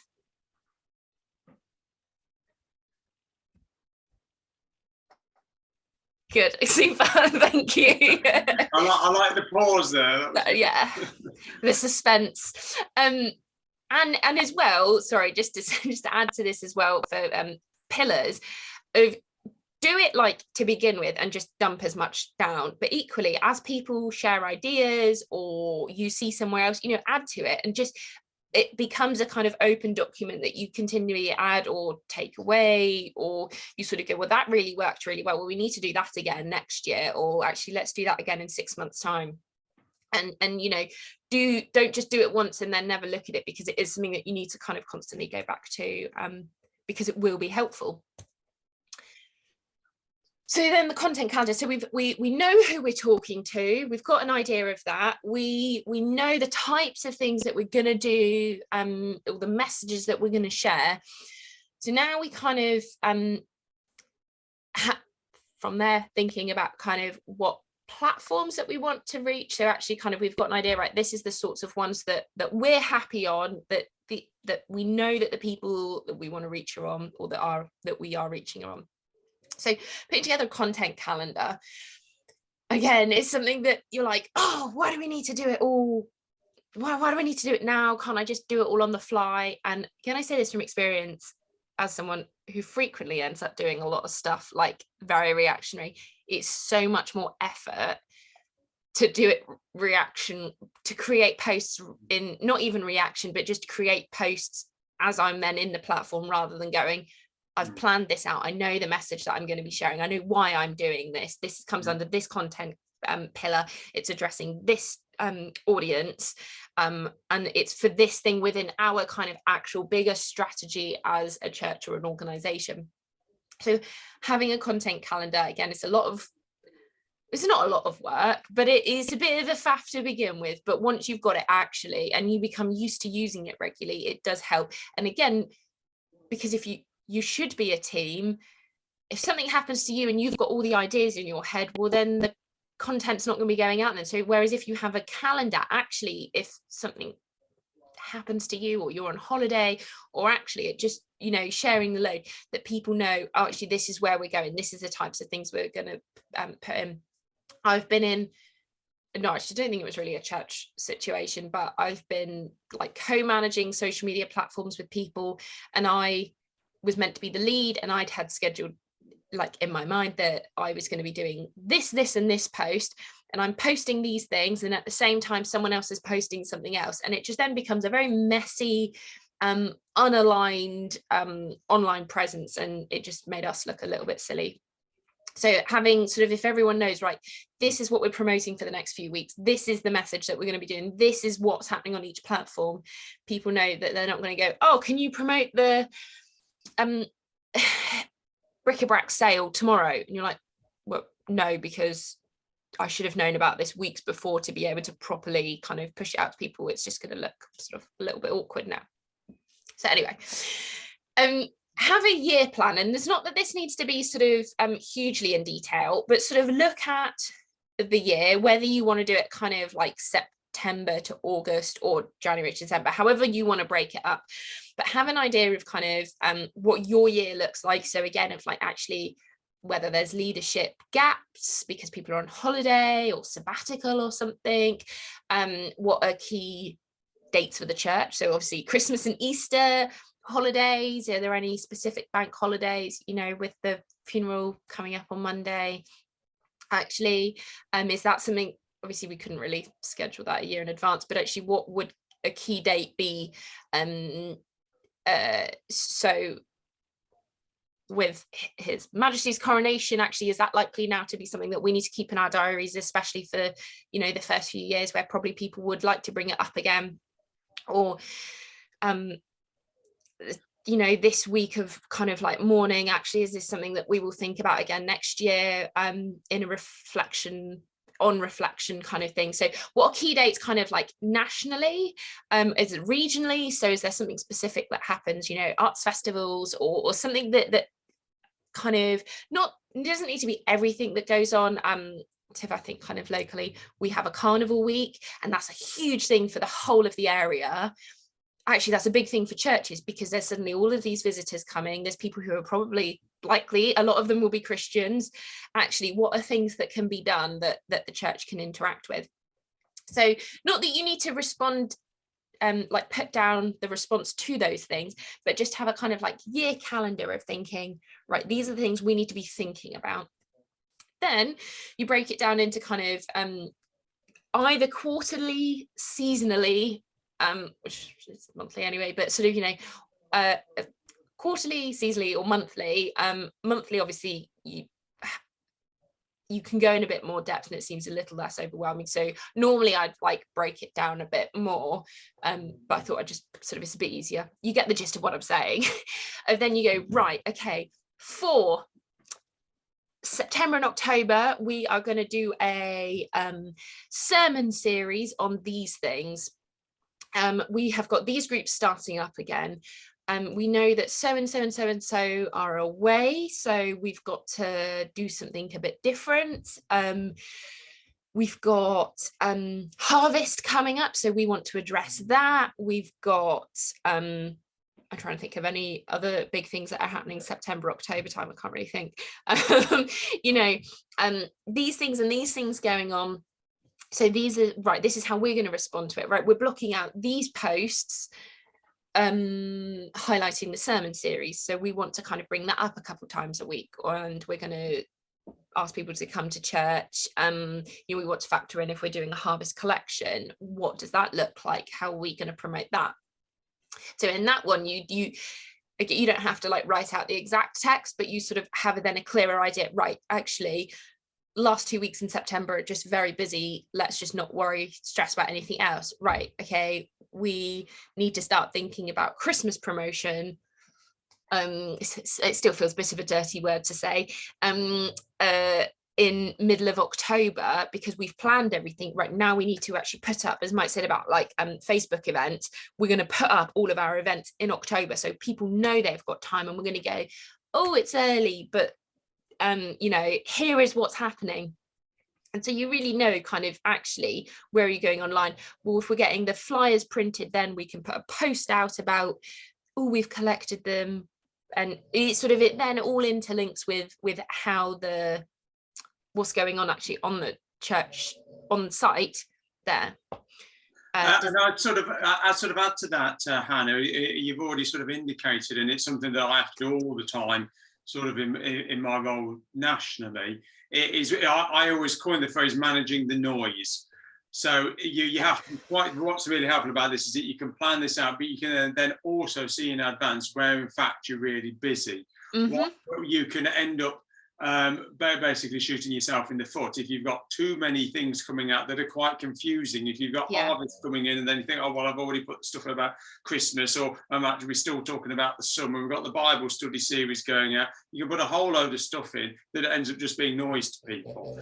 And especially if also you're sending out emails and you've got some flyers and you're doing, just being careful about thinking, right, we want to give something some space. So if you think, right, well, in fact, we've got something coming up at the end of September for harvest, we've got to make sure that our comms, the focus is all orientated around that, and then you move. It doesn't mean you don't do other things, but you have to give stuff time to breathe.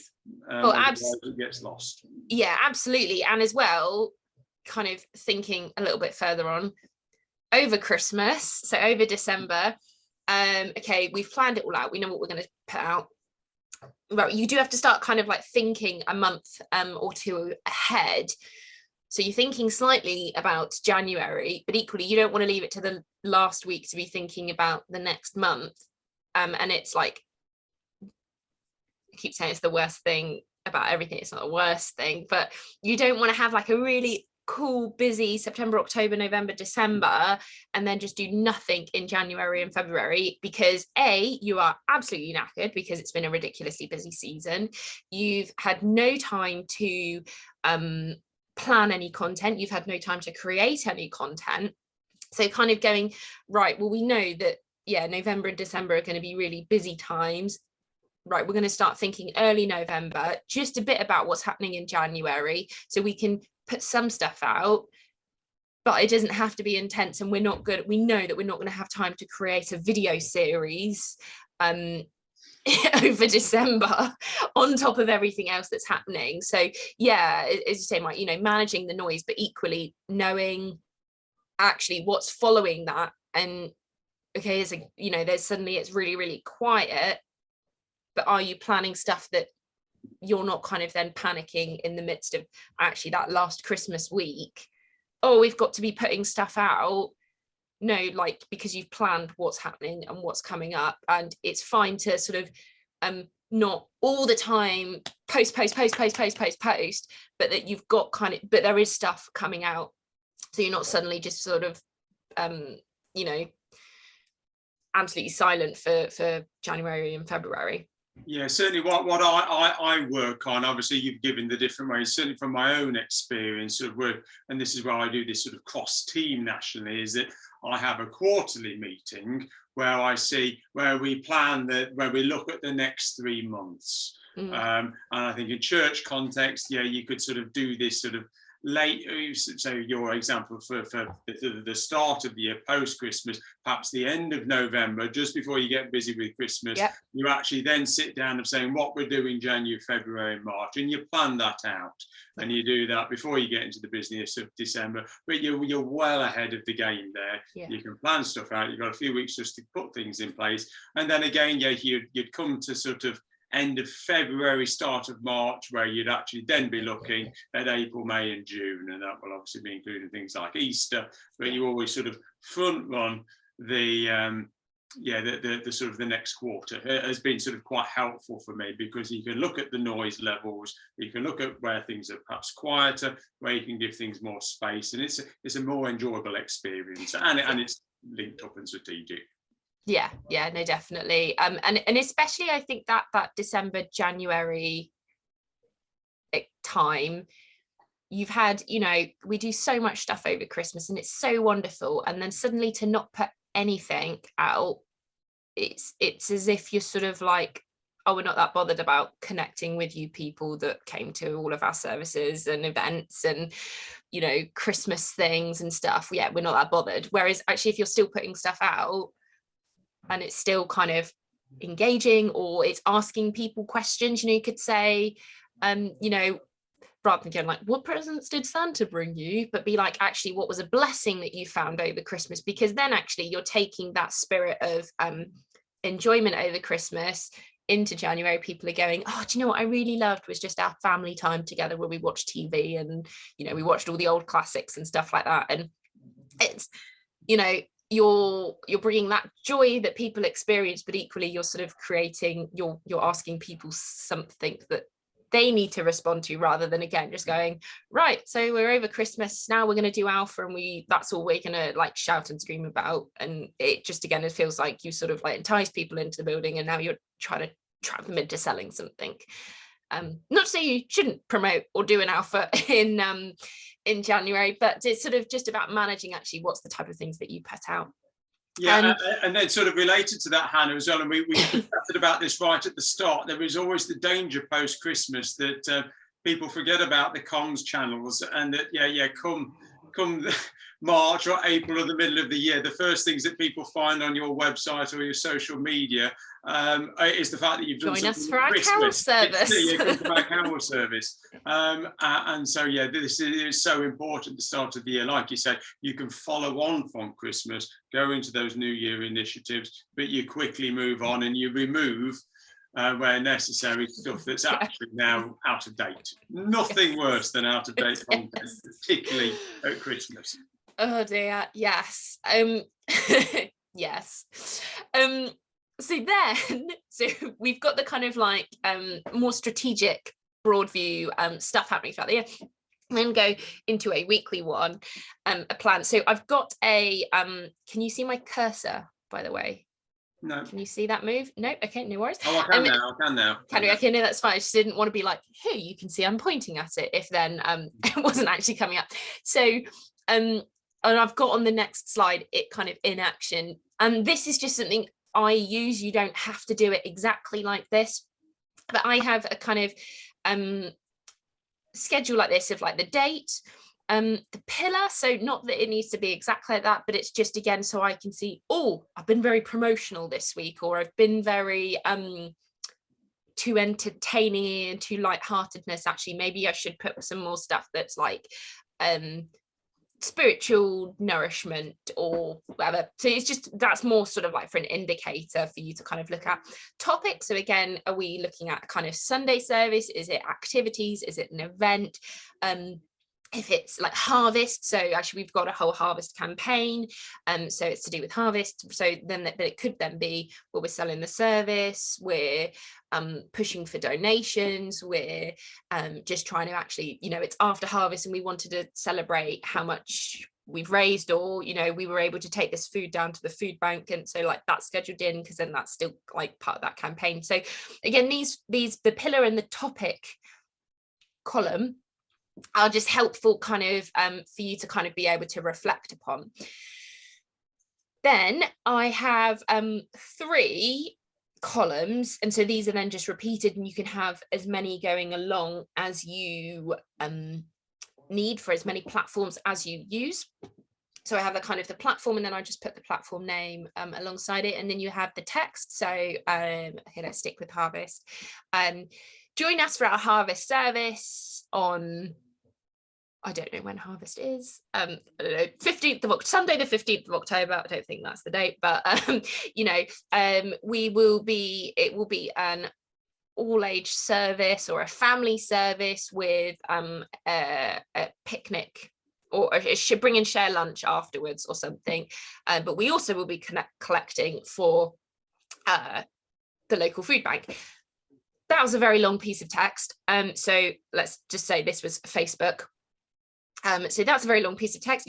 You could have an image of either your sermon series banner, or if you were going to do an actual campaign or just for that Sunday, you could have like a poster done and a link to say on your website. You could have a specific like harvest page that's just up for a bit, that's just kind of sharing what the plan is for harvest and sort of maybe tips that people could do for things to reflect upon on harvest, for example. Then let's say I use Instagram.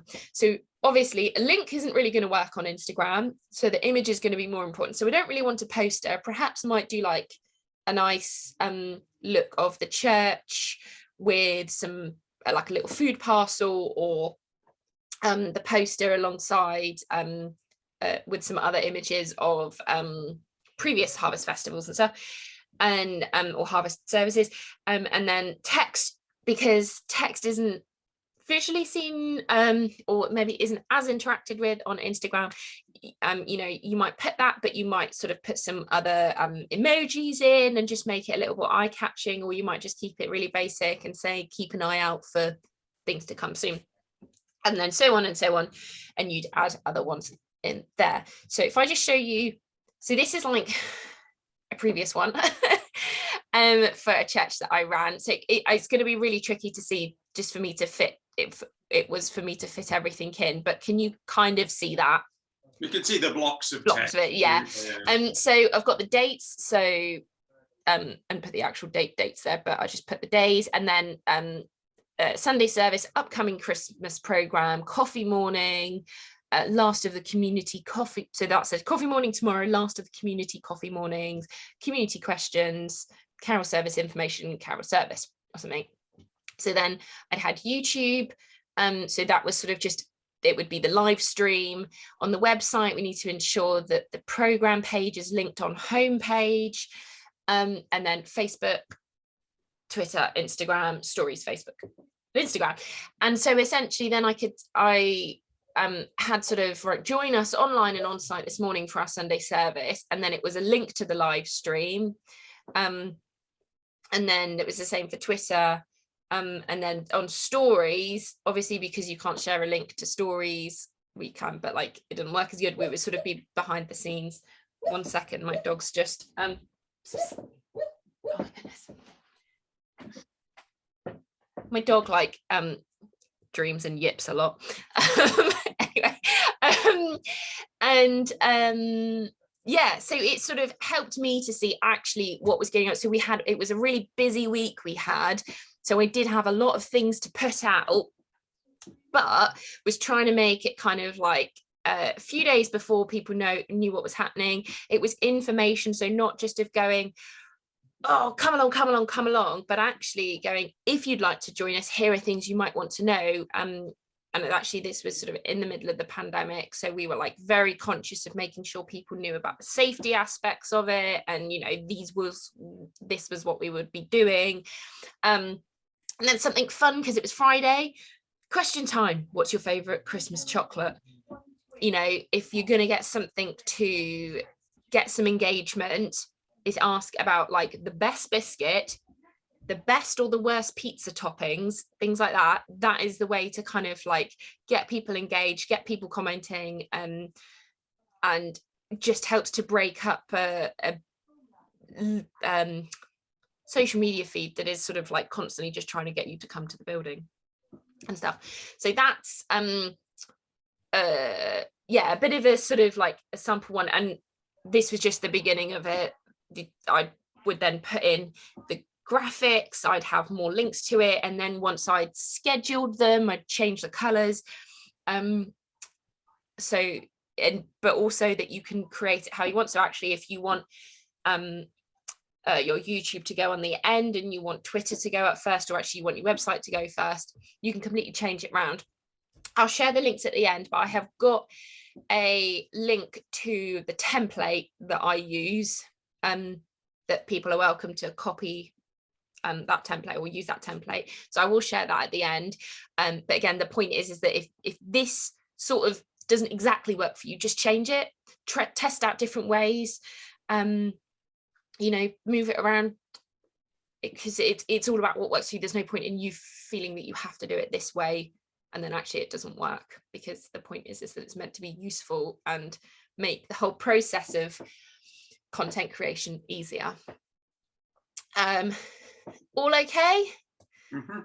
It's sort of yeah, that's the kind of like chunky stuff you have to do beforehand, because that stuff will make the future stuff infinitely more easier, as Mike said already, of like actually just having that ease of like a quarter before, or at least a couple months before, of just going, right, we know how we're going into this next season, we know what we're creating, we know what's the type of things we want to be saying.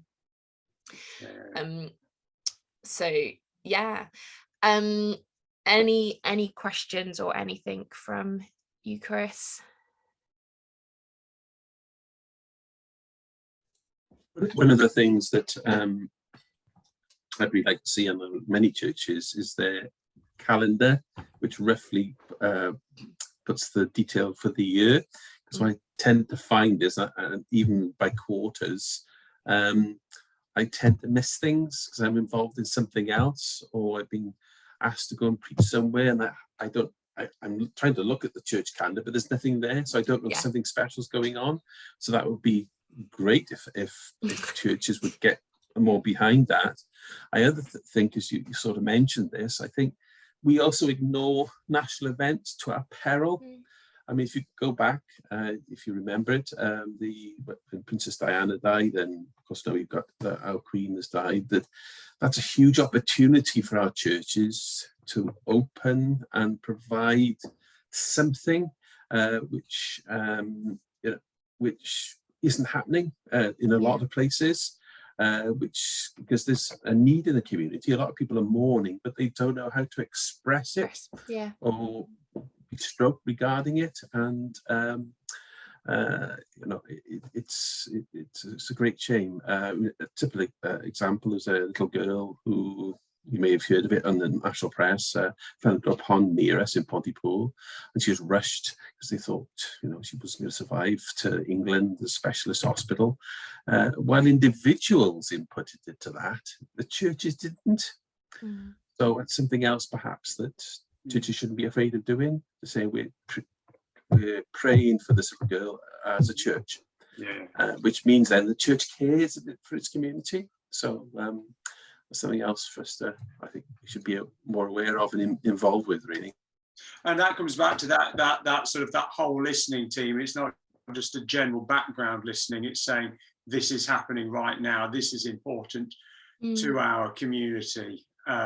and yeah, the church being on the forefront of what is happening and what is important to people there and then, and the church then thinking about what is ours to do in this situation, and leading on it, helping to lead. And on that kind of it's not necessarily a political commentary, but if it's a social thing that's happened or national, that we don't necessarily have to put out lots of things and some deep theological spiritual reflections and lots of things. Sometimes it can be just appropriate to be like, the church is open, we're praying as a church family for these people, this person, this community, whatever's happened. The church will be open at these times, and literally just leave it at that. But you are acknowledging that a situation has happened, but you're not kind of trying to almost I can't think of the word, hijack it, of trying to push your agenda or something, because actually for right now, maybe we don't need to put out some big thing about the Queen and she was a Christian and we serve the King of Kings, and like, we don't really need to do that. Maybe we just need to be like, actually, we can all experience grief in a different way. We will be having a book of condolences, or actually we're just going to be, the church will be open, there will be some music, and you can just come in and pray and process however you need to, and that's it. And there's no sort of like pushing an agenda. You're sort of more just going, we are here for the community to serve, and then there again, you're just connecting with people on their level rather than trying to sort of hijack things. But on the other side, it's equally nice to celebrate the things that are lovely and that have happened. So the Jubilee or Olympics or something like that, have some fun with things that are nice, that you want to celebrate. And there's if something like the Olympics, say, people will be watching that, so not make a commentary on it, but do something of be like, what's your favorite sport, what are you most looking forward to, something like with the royal wedding, just going back now into the beginning of this century, what we did as a church, we organized a meal for lunch. We projected it on the big screen, the whole wedding, so everybody, we could get together as a community. The coronation's coming up, ideal opportunity, isn't it? Everybody can get together, have a celebration. It's great to have celebrations. No, that's true. So lots of ideas of things, which is good though. And I think, again, this is why it's important to have a team, because you could say something and then I think of something and it grows from there. Whereas if you're just on your own trying to kind of come up with ideas, it can make it a bit, either you just don't think of it or you haven't seen it and stuff. So creating the content. So again, what important dates do you have coming up? So I'm just trying to think of something that's Christmas. Let's just say Christmas. And we have a calendar of events happening. Right, so we've got a Christmas craft thing happening. We've got a carol service. We've got a crib service. We've got a midnight service, and then a Sunday service, let's say. Right, so these are things we've got to be thinking about. What are we going to create for them? What content sources can we already use? So what have we got? Well, we've got posters, we've got some pictures from last year, we've got a couple of say photos and things from the BU, have shared some free resources. No pressure, Mike. We've got some, again, BU prayers or something, or some fun activity. Right, Messy Church have created these things, or the youth and CYF associates around the BU have created these things that we can do at this. Right, okay, so these are the things that we want to be sharing out. Okay, so that helps to break up these things, right? The posters, when are we going to be sharing those out? Could we create a video whilst, do a time lapse of the church being set up for the carol services or something, or at the craft day, I can't think of the words. Yeah, someone who's into photography again. So we know that there's this guy who likes photography, right? Could you just come and take some photos for us, and get some bits to like share out throughout the rest of the week? Could you do a little video of asking people, what's their favorite thing about Christmas, and then you can compile that into something, or you could have it written up on a board or something and people just write it down and you could share that up afterwards. If it's a poem or something or a Bible reading, you could actually just write that out. And so mix the styles up, so it's not just poster, like a photo of a poster and like to join us for the carol service, and that's all that goes up. Actually, if you mix it up, then people are more likely to do it. And something like Facebook, well, it's all the social platforms, but something like Facebook will particularly, because it offers you so many different ways of publishing content, it will favor your page if you are doing different things, because actually the algorithm then identifies, oh, you're mixing it up a bit, that's good, we know people like that.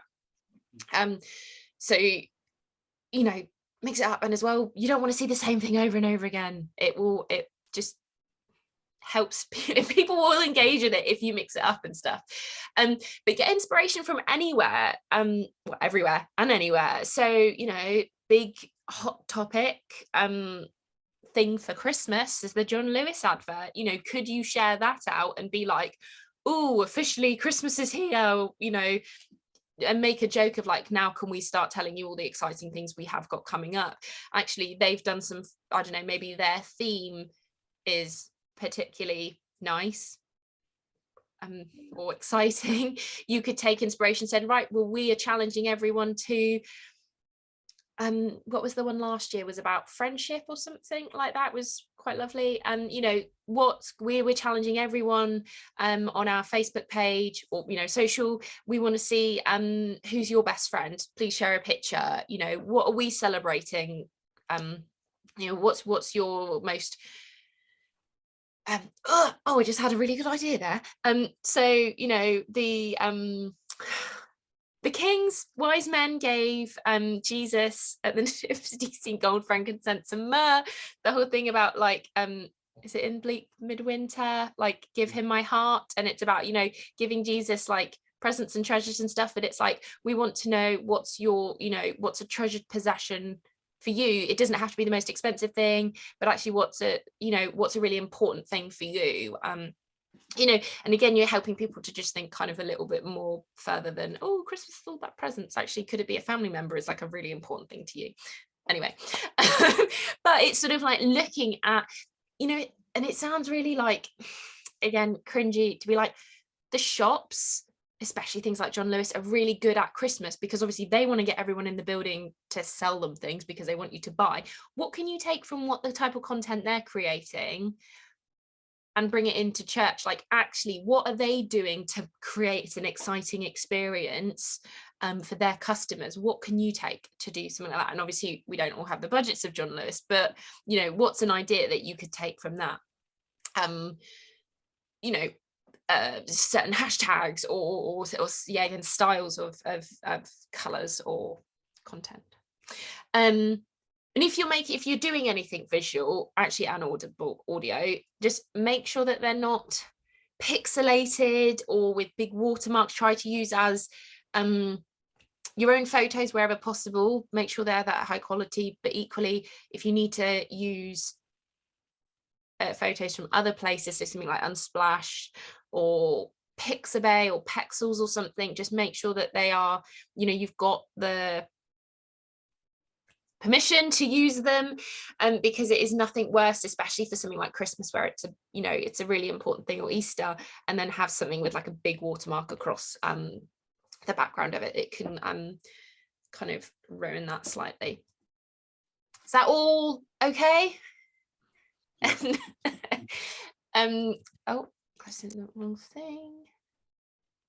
Yeah, we are still recording. Right, platforms. Again, I'm aware now, so I've chatted for like a long time, and I'm aware now that we still wanted to talk ourselves. So I will just run through this. So thinking about the platform, so Facebook, the biggest opportunities that you can do in one platform, obviously you've got profiles as individuals, and which is predominantly all of the users. You've then got, say, as churches, pages, and or groups, though I would recommend a church have a page and then have subgroups within it to allow that conversation, but the pages allow you to sort of be that front facing, that front window of the church, that allows people to see what's going on, whereas the groups is kind of like the inner rooms where people can chat and be a bit more open with each other because they know who's in the group. Again, you've got like videos that you can do, which can be either like pre-made ones or lives. I mean, Facebook Lives is really good if you're doing something like setting up and you just want to go and chat to people. Photos, again, you know, really utilize if you're doing events, taking photos and sharing them afterwards, asking for photos from people. Written content, so that could be short form, long form. Long forms, not as popular. This is all going to video because we're becoming quite lazy as online users, and we just want to watch videos rather than have to read things. But actually sometimes written content, longer written content, longer form can be really powerful. And then links, they don't really like it if you're taking people away from the platforms, but the fact is that you can share links in, and that can be really helpful to people. You don't want to be posting more than once a day, but again, you've also got stories and things like that and reels, so you can kind of share the sort of more behind the scenes stuff without needing to go publicly on the page. Twitter, so short form, kind of more newsy styles, you can post a lot more and it allows more of a conversation and a chattiness with people, rather than sort of like formal postings. Obviously you've got photos, videos, links, hashtags. Twitter is sort of the main place for hashtags, I'd say, but also actually in terms of just finding content, lists can be really powerful. So having like lists of like churches in your area, or just the associations, or Baptist churches within sort of an area or something, that actually if you're just trying to find out what other people are doing, you know, if there is some churches that do really good online content, you can have them in one place where actually you're able to sort of go, right, I'm in my content mindset this morning, I just need to go and see what some people are creating, let's just have a look at that. And it's rather than scrolling through everyone on your Twitter, you've got them kind of in a designated place.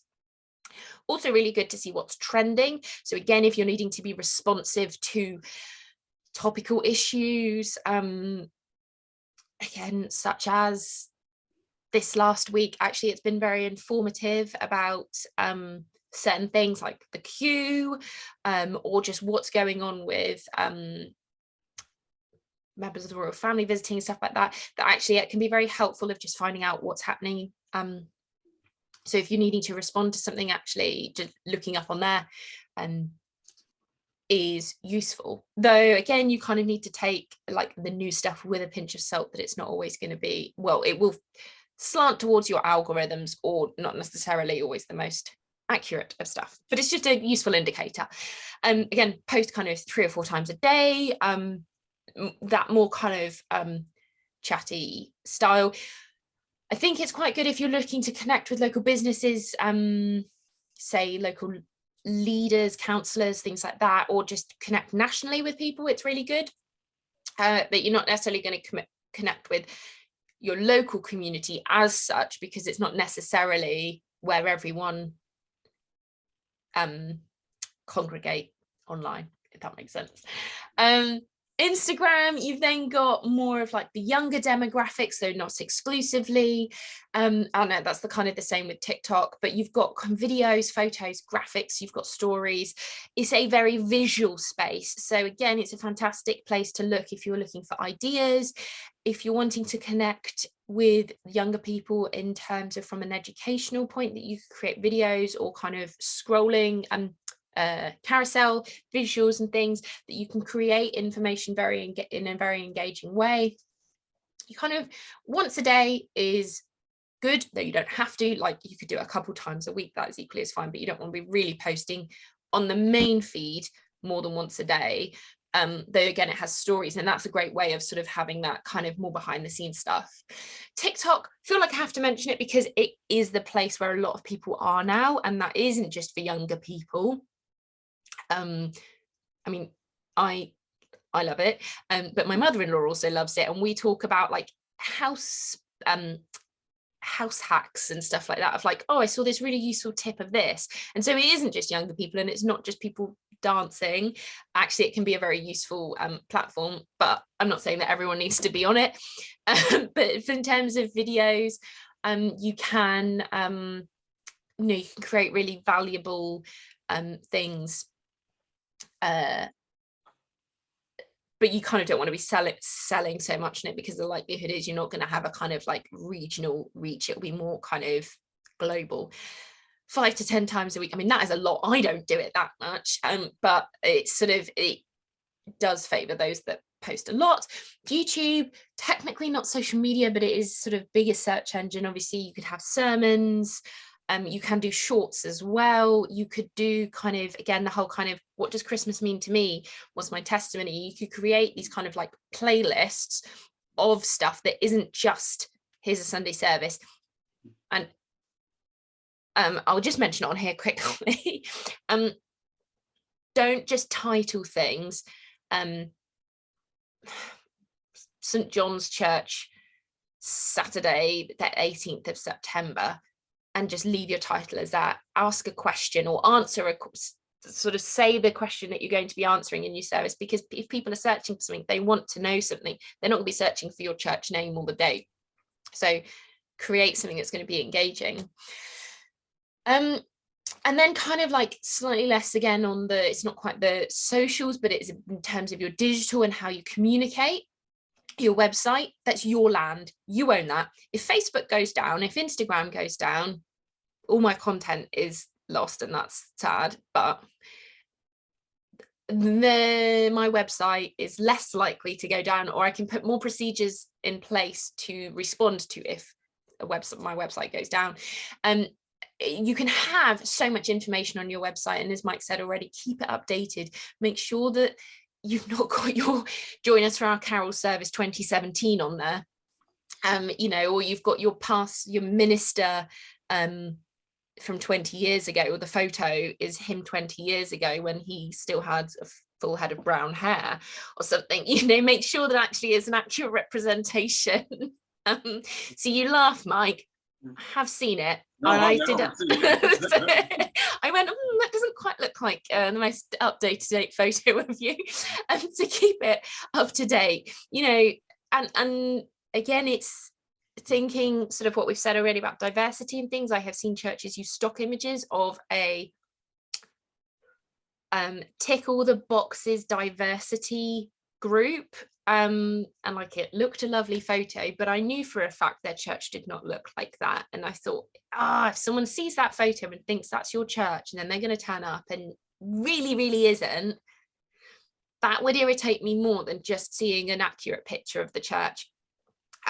So yeah, keep it up to date and keep it accurate, and then link to everything. So again, of like, not that you have to not you put in links, but if you, what's going on. So as you said already, Chris, of like, a full calendar, actually what events are happening, what does go on in your church. So I know a church that they do various different activities, or the church is used for different activities. Wouldn't be able to find it on their website, which is a shame, because actually if I've moved to the area, if I found a church, they also have brownies, they have a school next door that they're connected with, they do this and this thing. It's not that you have to put loads of information down, or you could link it to the school page, but you're at least highlighting and going, these are all the things that we're linked to. Email and as Mike said already, sort of newsletters, they can be really valuable in sharing news, especially for those that are not for especially newsletters, if it's printed, of those who are not digitally as engaged online, but also it's a good place of collating all the information. So go, right, this is our fortnightly newsletter, our monthly newsletter. Here are all the things that are coming up. You can find more details in the coming weeks on social media on the website. But it's a great place of like being able to kind of like collate everything. The only thing that you kind of need to think about a bit more in terms of newsletters, if you're sending, or emails, is kind of from GDPR, of just making sure that, you know, social media, it's open to everyone, and that is for them to, that, you know, you run the risk of that and stuff, but also you have to be thinking about who you don't want to put too much personal information on social media necessarily, whereas in emails you can, because you know who it's going to, but equally you just want to make sure that everything GDPR, we don't need to go into it, but it's just like, that is just an extra factor to think about. And then going slightly back to what Mike said at the beginning about like holistic approach and thinking online and on site, who are your local connections? So what local press do you know, what local community groups? Because if you're doing a Christmas service, or you in your Christmas program, and actually you are going to be doing food hampers for families in need, do you know community groups that work with disadvantaged families? Do you know them, who, you know, from the people within the schools who work with groups in areas of deprivation? And you could say, actually, look, we'd really like to highlight that we're doing this. Can you share this out amongst your families who actually this might be a really, really vital resource over Christmas? And then also of them being able to, and it's not about highlighting that you've done it, but sort of going to the local newspaper and saying, actually, do you know what, you know, 2 weeks before Christmas, we gave out 100 food parcels to families in need, or we've opened our church during December for those who are suffering with those who are being heavily affected by the cost of living crisis. We really wanted to open the church up, actually, you know, and we've had people come in and we've done this and that. So being able to share that story is a great way to show the public that the church cares for their local community. So again, if you've got those connections that you know who to share stories with, I'm guessing most people have got most platforms, or at least a lot of platforms.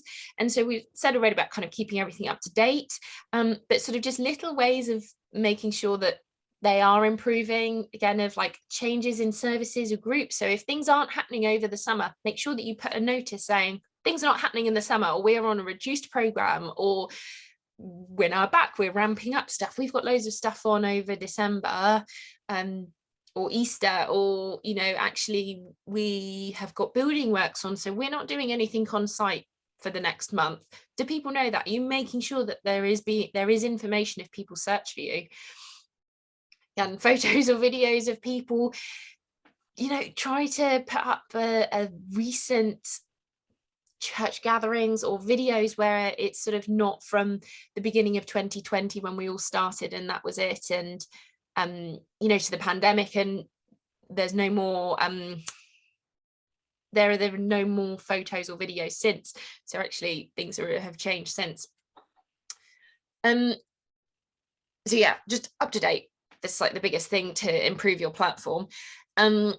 Understand your analytics. So I said at the beginning, like, you don't need to be like focused on your analytics. You don't need to really be overly determined by your analytics, but it's a good way of understanding actually who was the demographic that are engaging with us. So like Facebook, it tells you the kind of ages of those that are engaging with the platforms, where they are. So actually, if you used to have like, we don't have that many people in our village connecting with us, but there's a lot of people from the nearby town, and get all the other way, you know, the town aren't, but the village are also engaging. Actually, could we do something with them? You know, these videos have worked really well. Oh, these links didn't work so well. This style, you know, the photos with people's faces in worked really well because people like seeing that sort of thing, whereas just the landscapes or the repetitive ones, they're becoming less popular. So it's just good to kind of like get an indication from your analytics and engage with others. So again, don't just push of sell the service.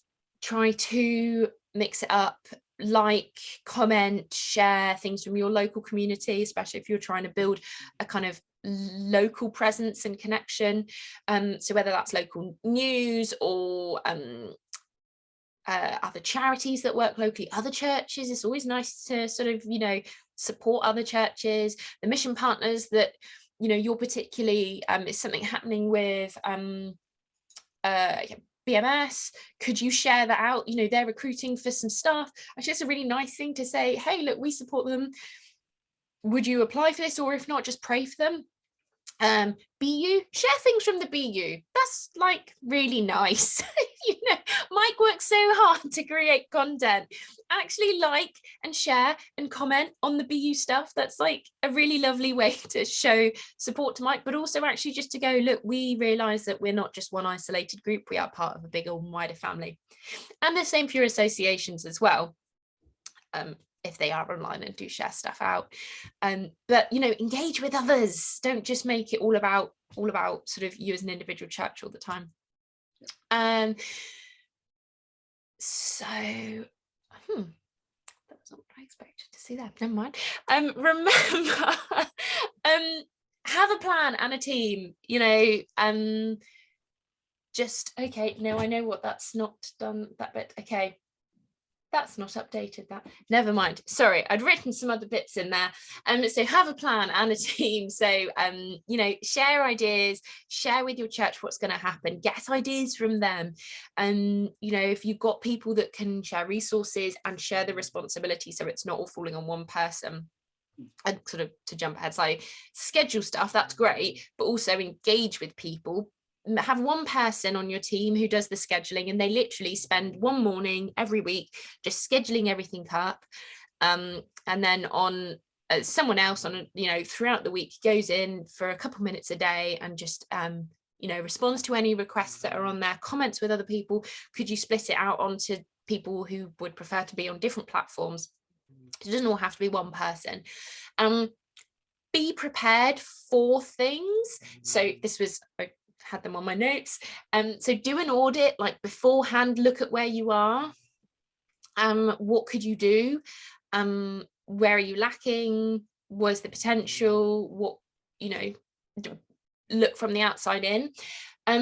Do think about crisis management and processes, and that's not necessarily to say a crisis within your church, but I suppose again a crisis such as this last week of actually, have you got certain things in place so that you're not scrambling around trying to come up with posts, not, it sounds really sad to say like anticipating the Queen's death, but sort of, you know, actually let's think more positively, the coronation. So actually, could you start scheduling a few things now, and go, right, okay, we don't know the exact date, but we know he's going to be have his coronation soon. Can we start sort of thinking about the types of posts we want to be putting up? You know, things like praying for new prime ministers or national leaders. Actually, could you again have the kind of text written, you just need to input the date and the person or something, but you know, you've got those things in place. And then from a slightly less happy viewpoint, situations such as whether national, regional, local incidences, are there things that you kind of perhaps need to be prepared for, that whether or not you hope to never have to use them, that are things in place if you know how to, what is appropriate messaging to respond to. If something happens, thinking slightly from a safeguarding point, that if something would happen within your church or again locally, how actually is the church going to respond to that publicly? It's not always appropriate not to say anything. Is it, how as a team, as a church, do you need to be responding to something, and you have that written out so that again, if something should happen, it's not one person scrambling going, I'm not actually quite sure how to respond to this issue.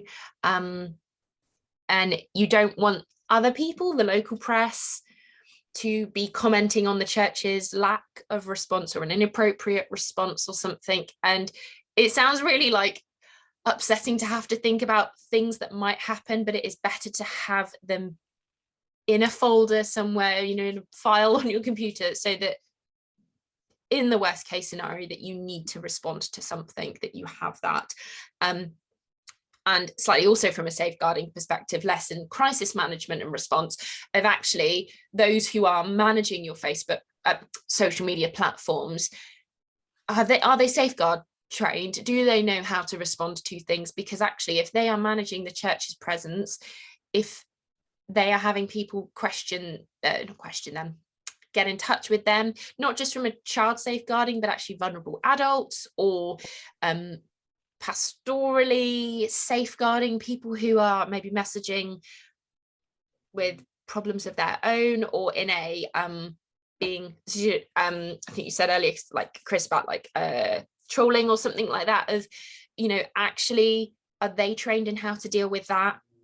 And it's not that it needs to be like days and days of training, but actually are they aware of like how to respond if someone says something hurtful online about the church and our beliefs? Do they know what the process is? You know, do you delete it? Do you just hide it? Do you respond and say, I'm really sorry you feel that way, oh, we'll pray for you? So yeah, it's like the safeguarding online is actually very complicated, not just from a do we know how kids are using it, but actually do we know how we are interacting as an organizational account to those who might interact with us? And then kind of unrelated from the comms point, but from a digital point, actually, are we teaching our church how to engage most safely in a safe manner online? You know, are they aware of not clicking any link? Are they aware of fake accounts and phishing and you know, fake news and things like that? Like, actually, are we equipping our church as individuals with how best to engage online? Don't just sell a Sunday, as said, you know, schedule, but engage with your community, respond to things that are being said or happening, show the real people. Don't just try and think that we are this, or portray that we are this perfect group of people who have these perfect lives and stuff. If we're struggling in life, you know, just because we have big buildings, a lot of churches are big, that doesn't mean that we're not going to be impacted by the cost of living. Actually address the reality that we will all face it, and churches will face it too. Better to show little and often, so do a, you know, frequently post, even it doesn't have to be something big or hugely theological and spiritual. Sometimes it's those sort of fun posts that just help to sort of add something to the mix. Better to just be a kind of frequent presence on people's feeds rather than one post every month and that be it. Further resources, I'm near the end. Further resources, so I've done a number of webinars with SWBA, so Southwest Baptist Association. I said I was going to put loads more photos in, and then I didn't actually. This is like the one photo I've really included. I've got some lovely colourful slides, videos on various different kind of digital aspects. So I've got communicating through social media this Christmas. That was last year, but I think there's still a lot that can be relevant. Hybrid church. So how do we think about kind of hybrid church in the future? Creating videos, and digital resources. That would actually, I'd really recommend going and watching that one as well, because in that one I go through a lot of the different types of resources that assist in content creation. On them there's the videos, and then there's the handouts and the slides, and then I will share them in the well, now if I can find my notes, I have got so I'm going to put in the chat. So that is the page with the links to all of the videos in. I've then got content ideas template, and I literally have done like 50 content ideas that your church can do. So I have a list of them, and then here is the temp content planner on there. So that's in. If you need to go back to them, yeah, no, that should come up. That should work for everyone, hopefully. If not, I will send you the links anyway, Chris and Glenn, so if you do need them, and anyone that's watching, they will be in the notes as well. Oh my goodness, thank you for listening. Any questions? Sorry, that ran over far longer than I thought that would. Thank you ever so much. If you've been watching, do get in touch. I will put all our details below, my details below, if you want to get in touch and find out anything else. But thank you so much for watching this video. Hope it has been of help.